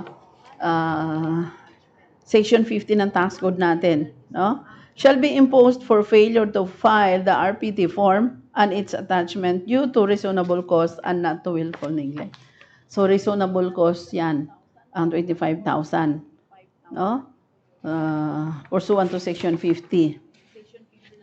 In case of repetition of the offense, maximum penalty ng 25,000, no?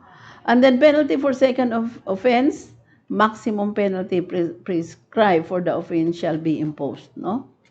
And then kung halimbawa pinadalhan ka na ng summon, pinadalhan ng subpena, ma-contempt of court ka na. Kasi sa failure to obey summons, magkano yung penalty? 5,000 pesos but not more than 10,000 pesos and imprisonment of not less than 1 year but not more than 2 years, no? So yun yung penalty po for non-submission. Kasi yung iba, magkano ba yung penalty? Yung penalty is only 25,000. Oh, so makatipid pa tayo. Magpapagawa ng transfer pricing documentation, the price is 700,000, 500, 300,000. So ang laking savings mo kung magbabayad ka lang ng penalty, no, na 25,000. But what happened during the transfer pricing audit? Baka mas malaki pa yung ma-assess sa inyo, no? And then masubena pa, no? Kasi walang compliance. Okay. Wala pa rin? Wala pa rin. Wala rin shout out? Wala rin. So ayaw talaga. Okay. We will now go to the possible na documents na pwede ninyong i-attach, no? This is my book on the basic transfer pricing. Ito po ni-research ko to sa iba't ibang mga references. So what are the possible na documentation that you can attach to the BIR Form 1709, no? I'm selling my book ng 500 pesos po, no? Kasi dapat nakagawa na ako ng advanced transfer pricing, but it will soon be hindi pa matapos-tapos, no? Itong dito sa documentation po natin, sa organizational structure, no? Kasama po 'yan sa documentation na i-attach ninyo sa 1709. Ano yung palaman ng organizational structure? Description of the taxpayers' worldwide organizational structure, no? Including organizational chart covering all associated enterprises engaged in transactions, no, potentially relevant to determining the arm's length price for documented transactions. And then sa nature of the business, industry, and market conditions, ano naman po yung posible natin na documentation? Ito yung outline of the business, including relevant recent history of the taxpayer, the industries operated in, the general economic and legal issues affecting the business and industry, and the taxpayer's business line. No? So, outline. Okay. And then, pwede rin po yung corporate business plans to the extent that they give an insight into the nature and purpose of the relevant transactions between the associated enterprises. A description of internal procedures and controls in place at the time of the related party dealings. No? Description yan ng internal procedures and control.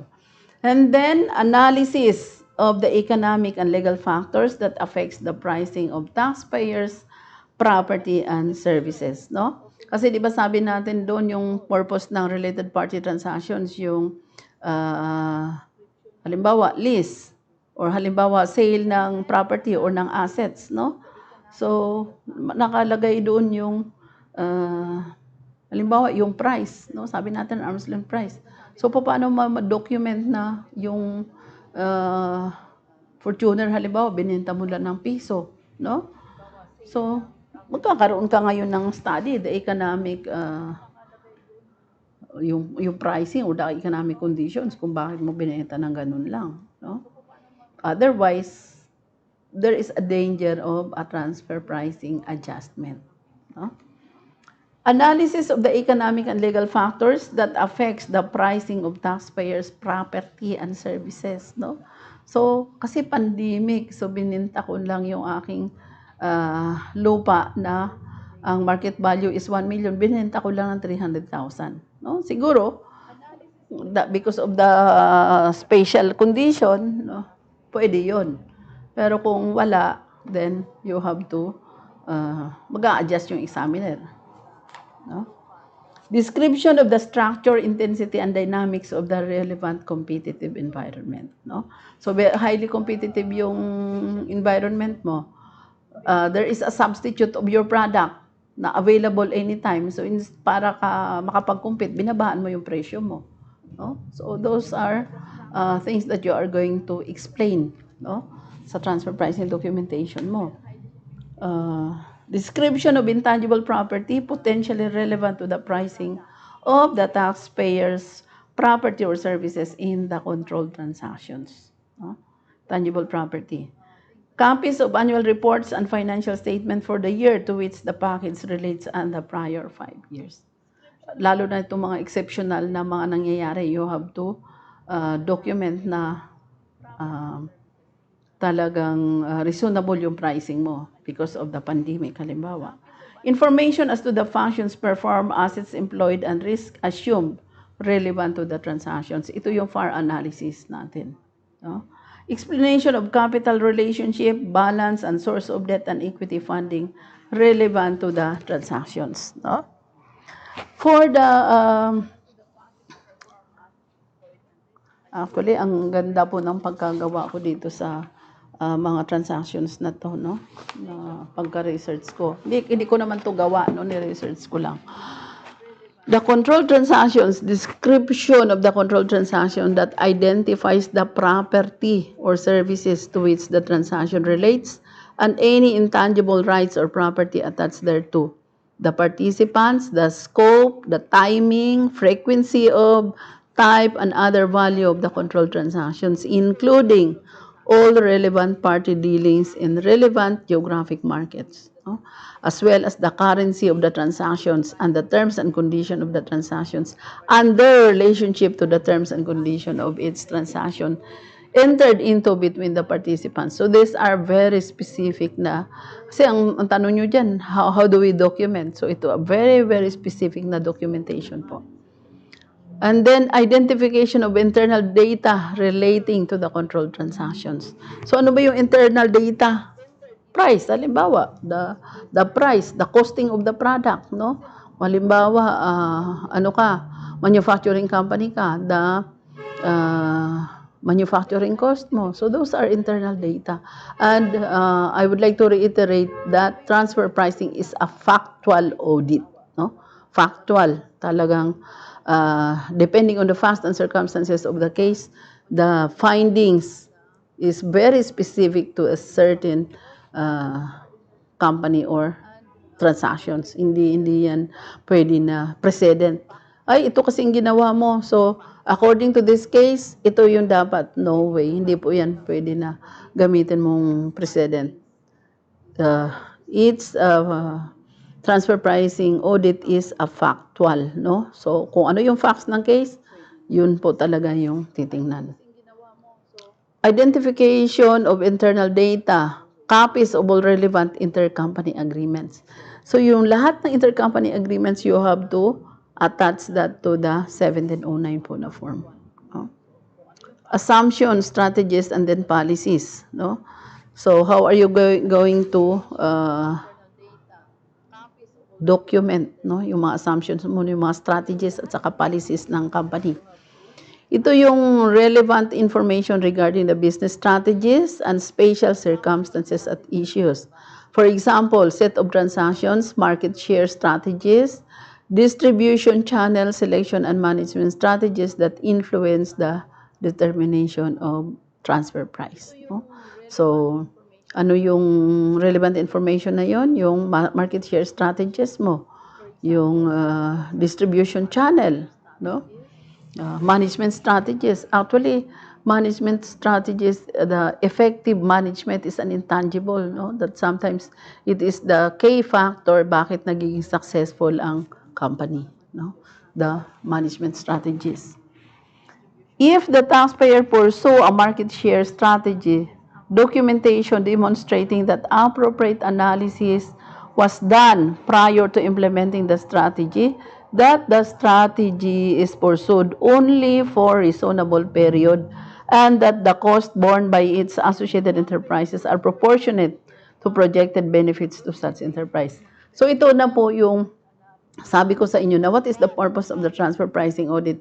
The purpose of the transfer pricing audit is to see to it that the pricing of goods and properties or services between related parties adapts or applies or conform to the arm's length principle. And what is that arm's length principle? Ang sabi po natin na the price of the independent party transaction is the benchmark. Dapat yun ang sundin, yun yung doon similar yung related party transactions, no? So, itong sinabi ko sa inyo na documentation provided by the taxpayers, ito na yung gagawin ng na documentation ng taxpayer, no? Okay. Assumptions and information regarding factors that influence the setting of prices or the establishment of any pricing policies for the taxpayer and the related party group as a whole. So, paano ba siniset yung transfer pricing policies? Actually, may nagtanong na yan sa akin eh. So, ano ba yung, paano mo gagawin yung setting of the pricing policies? Yung paano mo kino-compute yung price mo doon sa product, no? So, ang sabi ko naman, we adhere to the accounting standards, no? So, paano mo ba kino-costing yung manufacturing cost mo? 'Di ba yung basic na manufacturing cost, ano yung nandun? Raw materials, we have the direct labor, we have the factory overhead, no? So, manufacturing ka, pero wala kang raw materials. Anong klase kang business, no? Sabi ko, kasi this actual talagang nakita ko to. Wala siyang raw materials sa kanyang balance sheet, pero manufacturing company siya. Sabi ko, so anong klaseng product ang nagagawa mo? Wala kang raw materials. Ma'am, wala kaming raw materials, pero nagmamanufacture kami ng garments, but hindi namin nilagay dyan kasi the garments are owned by the parent company. No? So, anong dapat mong gawin? Since wala kang raw materials, hindi mo nilagay doon, you're not a manufacturing company. No? So, yun yung mangyayari dyan. Pag-iiba ang structure mo, mag-iiba yung functions mo, you're no longer a manufacturing company in that case. No? So yun yung sinasabi natin na be sure that your pricing policies is relevant to your functions, no? Kasi ma-recharacterize ka o ma-reclassify ka. Hindi ka na pwede doon sa manufacturing company. Why? Kasi ikaw mismo, yung documentation mo will not say na manufacturing company ka. No? So be careful with your documentation. Ito namang cost contribution arrangement, ito yung parang common, no, na cost between the related parties. Okay. Copy of the CCA agreement that is contemporaneous with its information and any revision and any other agreements related to the application of the CCA between the CCA participants. So ano yan? Yung agreement ng parties between the cost contribution arrangement. Halimbawa, yung cost contribution arrangement nyo is for the development of a new product and that yung gagawin nyo is the research and development. And then yung sabi ko sa inyo kanina na hindi pa tapos yung project, tinransfer na yung research and development. No? So what happened now to your cost contribution arrangement? Ang tanong dyan, no? Since sabi natin, any transaction should adopt the arm's length principle. Ang tanong dyan, are the participants of the project properly remunerated or compensated based on their participation? Kasi kung hindi, then it's not arm's length. At saka kung hindi, then magiging findings yan ng examiner, then the examiner will adjust. No? Ang tanong, pwede ba mag-adjust yung examiner kahit hindi ka pumayag na mag-adjust? Yes, pwede. Based on your documents. Kasi, kaya ka in-audit, sabi natin, factual naman yung audit, eh yung dokumento mo will say otherwise. Iba yung sinasabi mo dun sa sinasabi ng dokumento mo. So, will prevail the documents. No? List of the arrangement participants and any other associated enterprises that will benefit from the CCA, no? So ano yung sino yung mga participants at saka ano yung magiging benefits nila doon sa cost contribution arrangement, no? The extent of the use of the CCA property by associated enterprises which are not CCA participants, including the amount of the consideration paid or payable by these non-participants for use of the CCA property.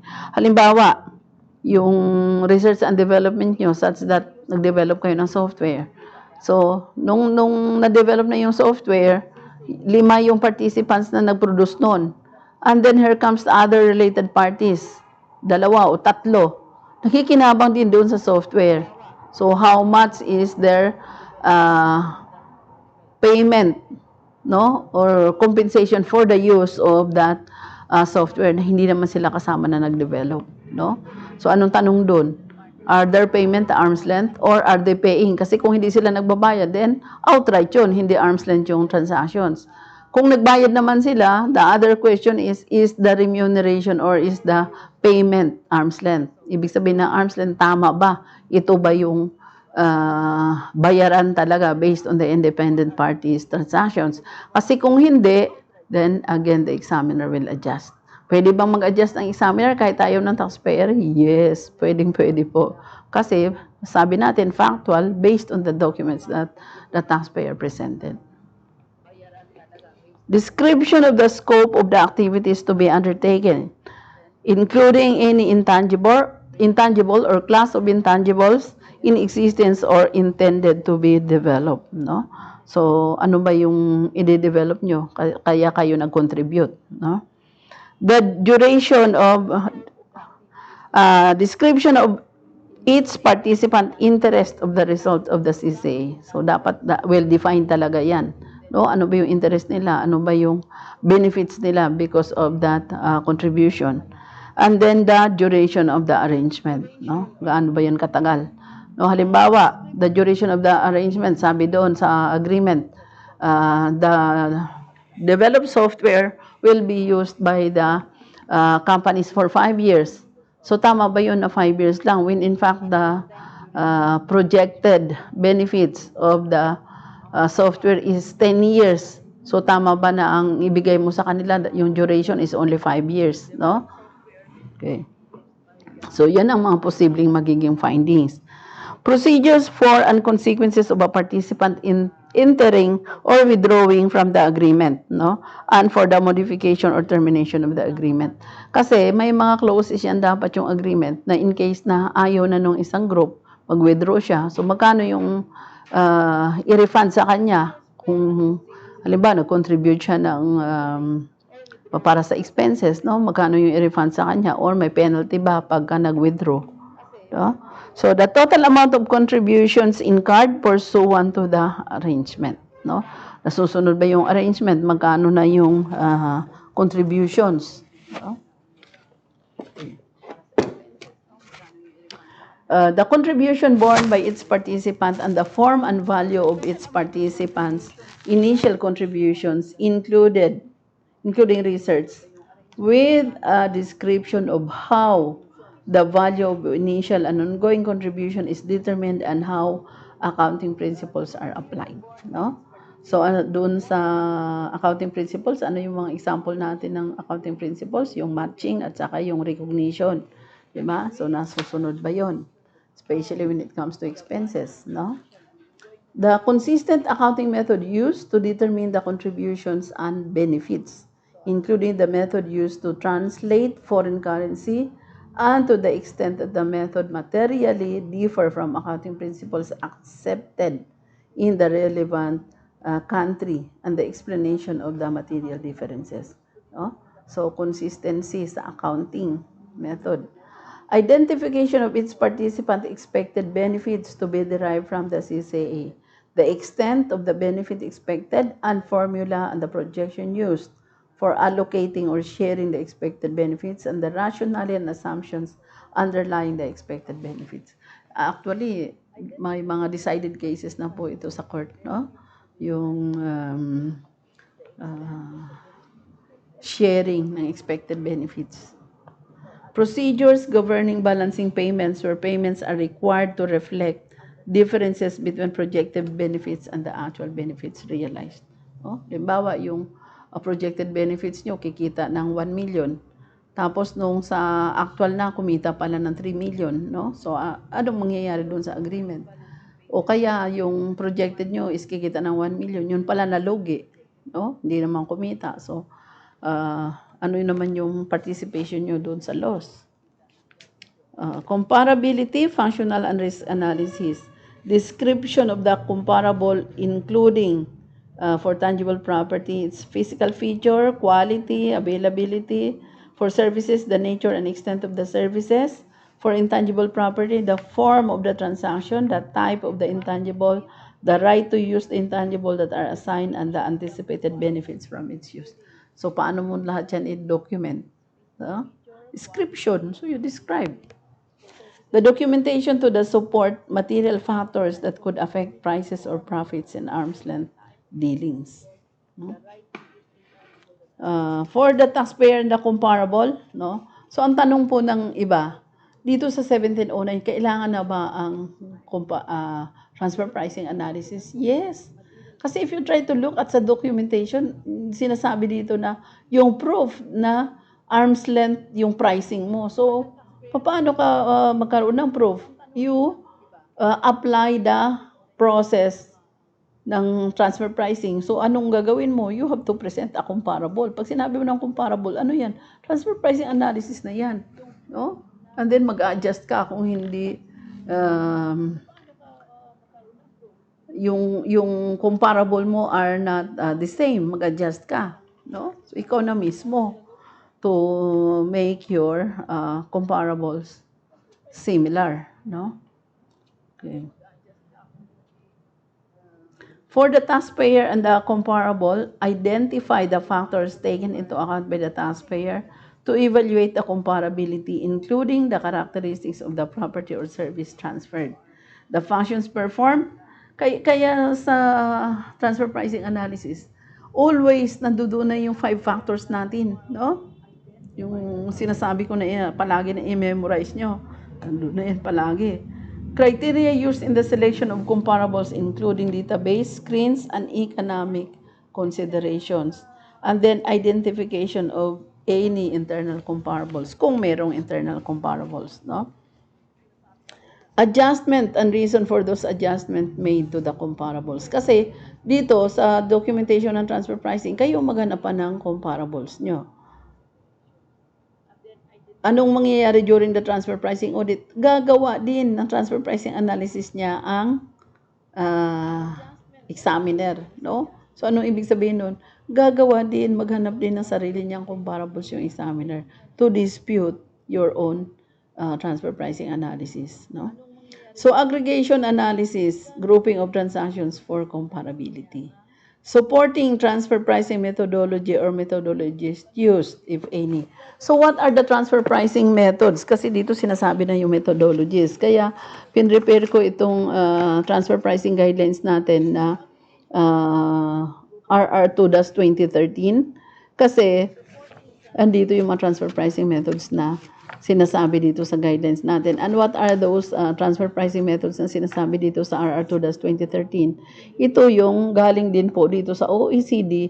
At ano yung nasa OECD? Ito yung comparable uncontrolled price method. Ito yung resale price method, the cost plus method, the transactional net margin method, and the profit split method. Yan yung pong 5.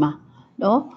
Although sa bago ngayon sa mga deliberations po ng OECD, may mga revision silang gagawin sa profit split, no? Kasi para sa akin itong ibang methods kakaunti lang to. Based on what is happening right now, dapat talaga ang method na karamihan na gagamitin because of the nature of the businesses of these multinational enterprises na highly integrated sila. So, dapat ang gagamitin po talaga dyan is the profit split method. No? So, there is an ongoing study conducted by the OECD on the criteria for profit split. No? They wanted to arrive at a fixed criteria, pero sabi nga natin, the transfer pricing audit is factual. No? So, depende na yun sa actual na ginagawa ng client. Okay. So, mayroon tinatawag dito na transfer pricing methodology, and then the if range is used kasi ang walang actual na price, halimbawa na pareho talaga sila, no. So there is a range na acceptable range. Documentation supporting the establishment of the range, no. Ang sabi ng OECD, yung 25 to 75 na range, pag pumasok diyan acceptable.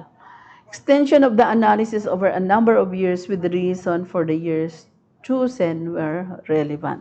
No? Sa atin, ako I prefer talaga yung one taxable year. No? Kasi pag gumawa ka ng multiple years, sa atin naman ang frequency of audit natin is yearly. No? Kaya I prefer talaga pag gumagawa ako ng transfer pricing analysis, it should be on a yearly basis. No?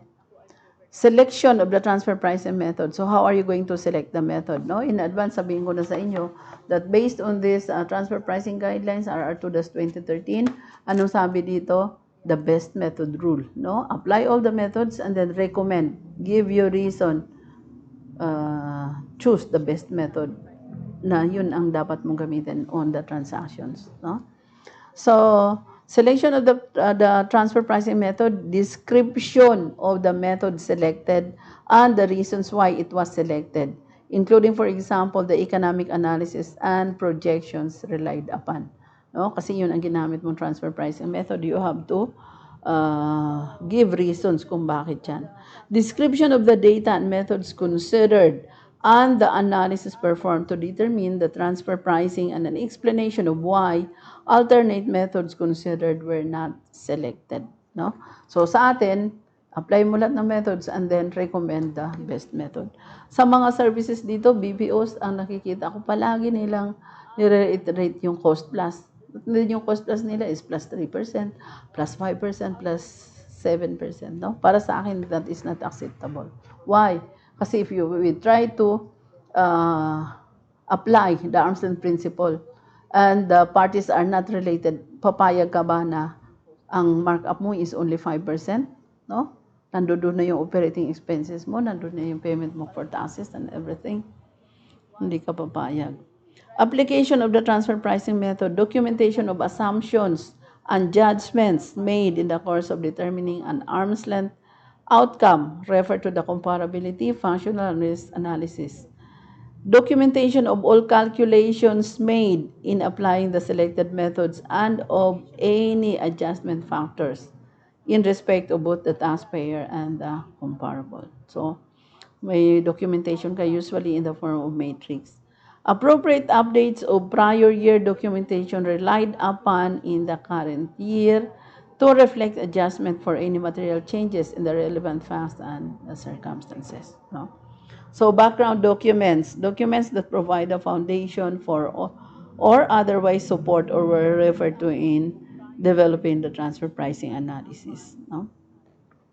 Index to documents, general index of documents and description of the record-keeping system used for cataloging and assessing those documents required. No? So, yan po yung ating documentation na requirements. And then for the retention period po natin, since binago na, it is now 10 years. No? Yung documents natin should be kept on a number of years is 10 years. No? Okay. Dito sa buko, meron tayo ditong mga possible industry issues in transfer pricing. No?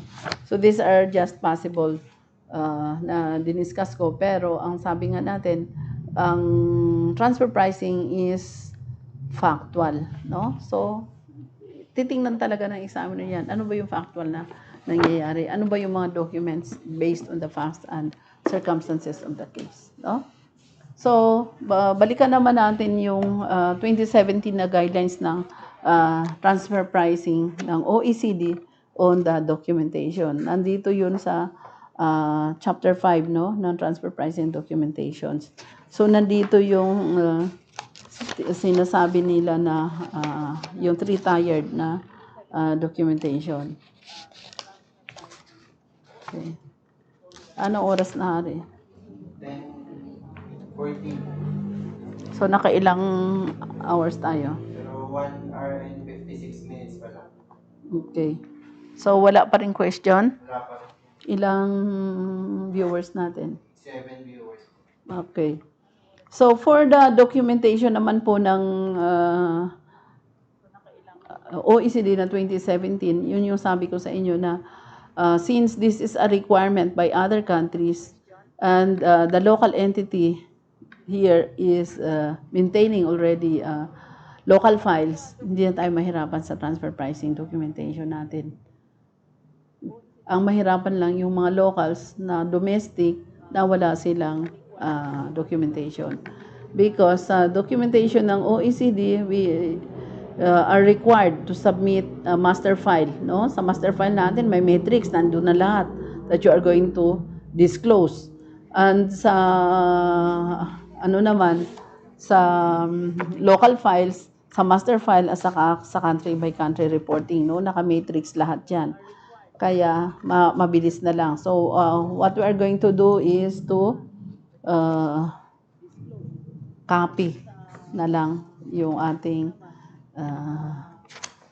matrix o yung ating report na ginawa natin sa requirement, no, ng OECD. Andito may matrix dito na ginawa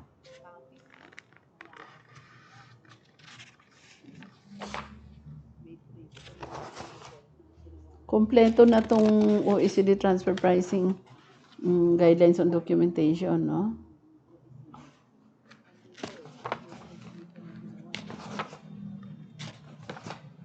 May nag-comment.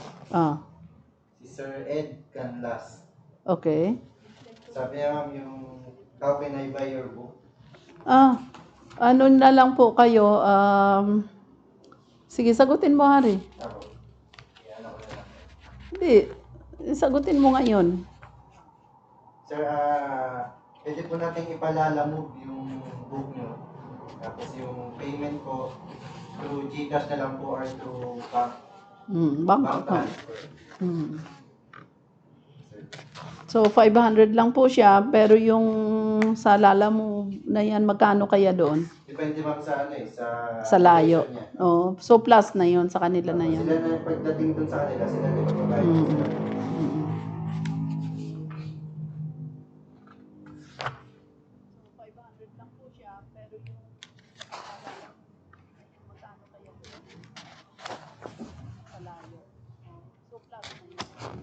Ito yung sa ano natin ha. May template na dito na binigay kasi ang OECD. Kaya sabi ko na sa inyo mabilis lang. Ito yung sa country by country report. No? So nakalagay na dito yung tax jurisdiction, the unrelated party, no? The revenues ng related party, the total, the profit, and before income tax, the income tax paid in cash, income tax accrued, and then we have the stated capital, the accumulated earnings, number of employees, and the tangible assets. So, wala na kayong kaproblema kung meron kayong compliance dun sa OECD Transfer Pricing Guidelines. Also, the local files, no? And then the master file. May mga templates na po silang binigay. Okay? So, ano pa? Meron pang question? Pa-pick up po sana, saan po address niyo? I-message mo. Pa-pick up. Sige, dito po kami sa third floor, Norbertina Building, corner EDSA and Est Avenue, Quezon City. Tapat lang po kami ng GMA, no? Sa baba namin yung LBC. Kaya ako pagka may mga pinapa-LBC ko na lang kaagad, no? Yung mga nagre-request, no? So,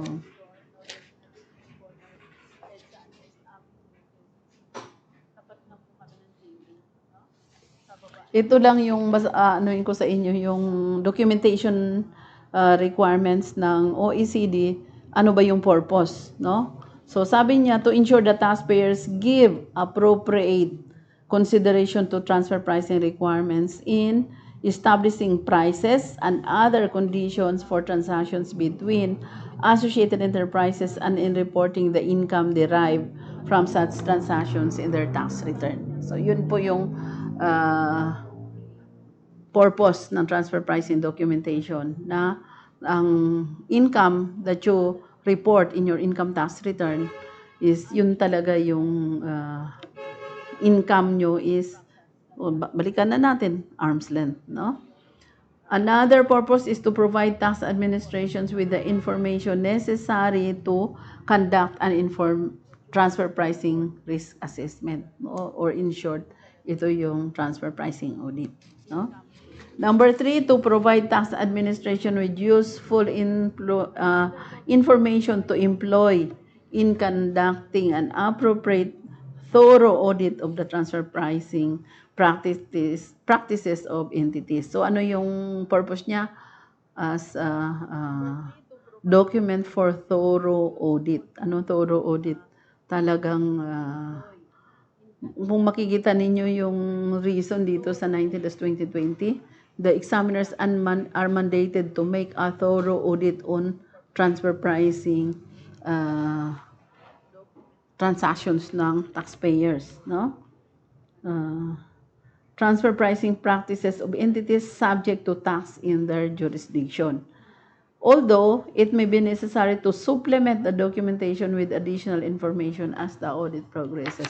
Ito pa, based sa experience ko, bakit ang sabi ng iba, bakit pala laging pabago-bago yung requirement ng examiner? Ito na, may list na. And then during the audit, may mga bago na naman because the listing is not all inclusive po.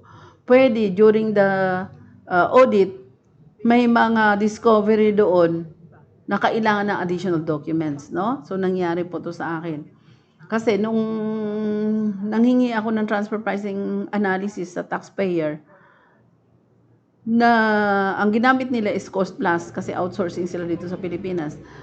Nung nag-submit na sila ng transfer pricing analysis report, nakita ko na merong intangibles used. Ang related party nila in India, may mga software sila na pinapagamit for free dito sa Pilipinas sa ginagamit sa services performed by the entity here in the Philippines at no charges, no fees. So for free. So anong ginawa ko? Ask for another supplemental documents on the agreement, no, on the use of that intangibles. Why?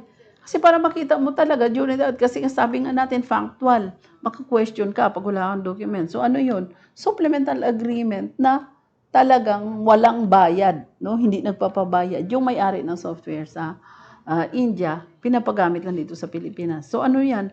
That is a potential findings of the examiner na ano, na hindi arm's length transactions. Why? Because ano ba yung arm's length transaction? Pinapagamit mo yung software mo, dapat may bayad dyan, no? May license to use. And then may remuneration or may compensation. No? May license agreement. So yun ang hinihingi ko para ma-document nila na talagang wala. So that would be my findings. No? So, kaya careful tayo sa documentation kasi sometimes we must have our documentation to prove that we are adhering to the arm's length principle. Kasi kung hindi, talaga mauudit po tayo and then magkakaroon tayo ng adjustment. No? So, yung adjustment, pwede ba yun kahit against the will of the taxpayer? Yes, pwede po. No?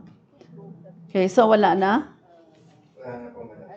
Okay, so anong oras na? 10:20. So, nakailang oras na tayo? 2 hours, 6 minutes. Okay. So, bukas naman po yung ating task training, magkakaroon din po tayo ng live streaming and then magkakaroon po tayo doon ng question and answers coming from our participant na mga questions atin po sasagutin. But yung sabi ko nga sa inyo, pahapiyaw siguro, hindi natin yung annual year-end adjustment kasi December po ngayon, no? Parang reminders na lang natin din sa ating mga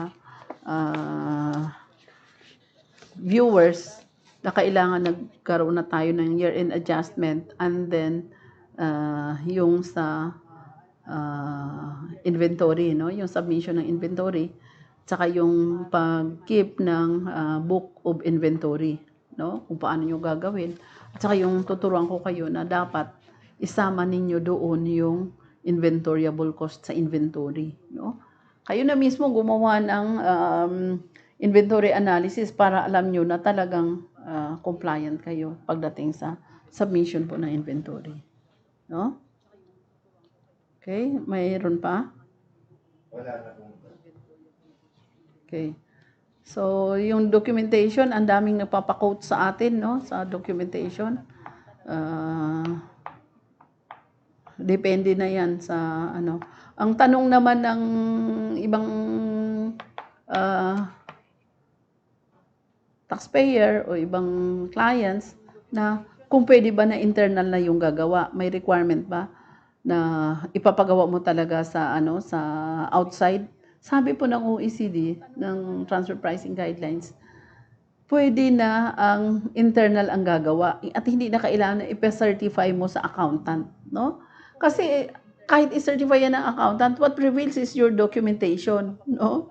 Sabihin mo, arm's length principle to, pero pagdating sa documentation, kaya nga, anyway, yung documentation naman na yan, ay gagamitin yan during the transfer pricing audit, no? So, pwede na internal lang yung gagawa. Anong internal? Yung mismo mga accountants or the persons in charge, no? But remember na sabi ko, who are the members of the transfer pricing team? There should be an accountant, there should be a lawyer, there should be an industry expert, the statistician, at saka sino pa? Yung accountant, nasabi ko na, no? Lawyers, economist, no? Dapat may economist kayong kasama.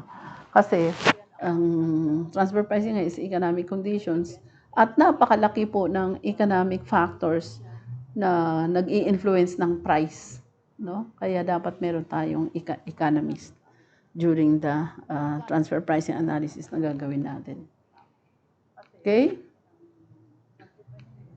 So wala na talaga. Wala nang so concern. So hopefully magkakaroon na po tayo ng 1709, no? Alam na natin paano natin yan fill up, no?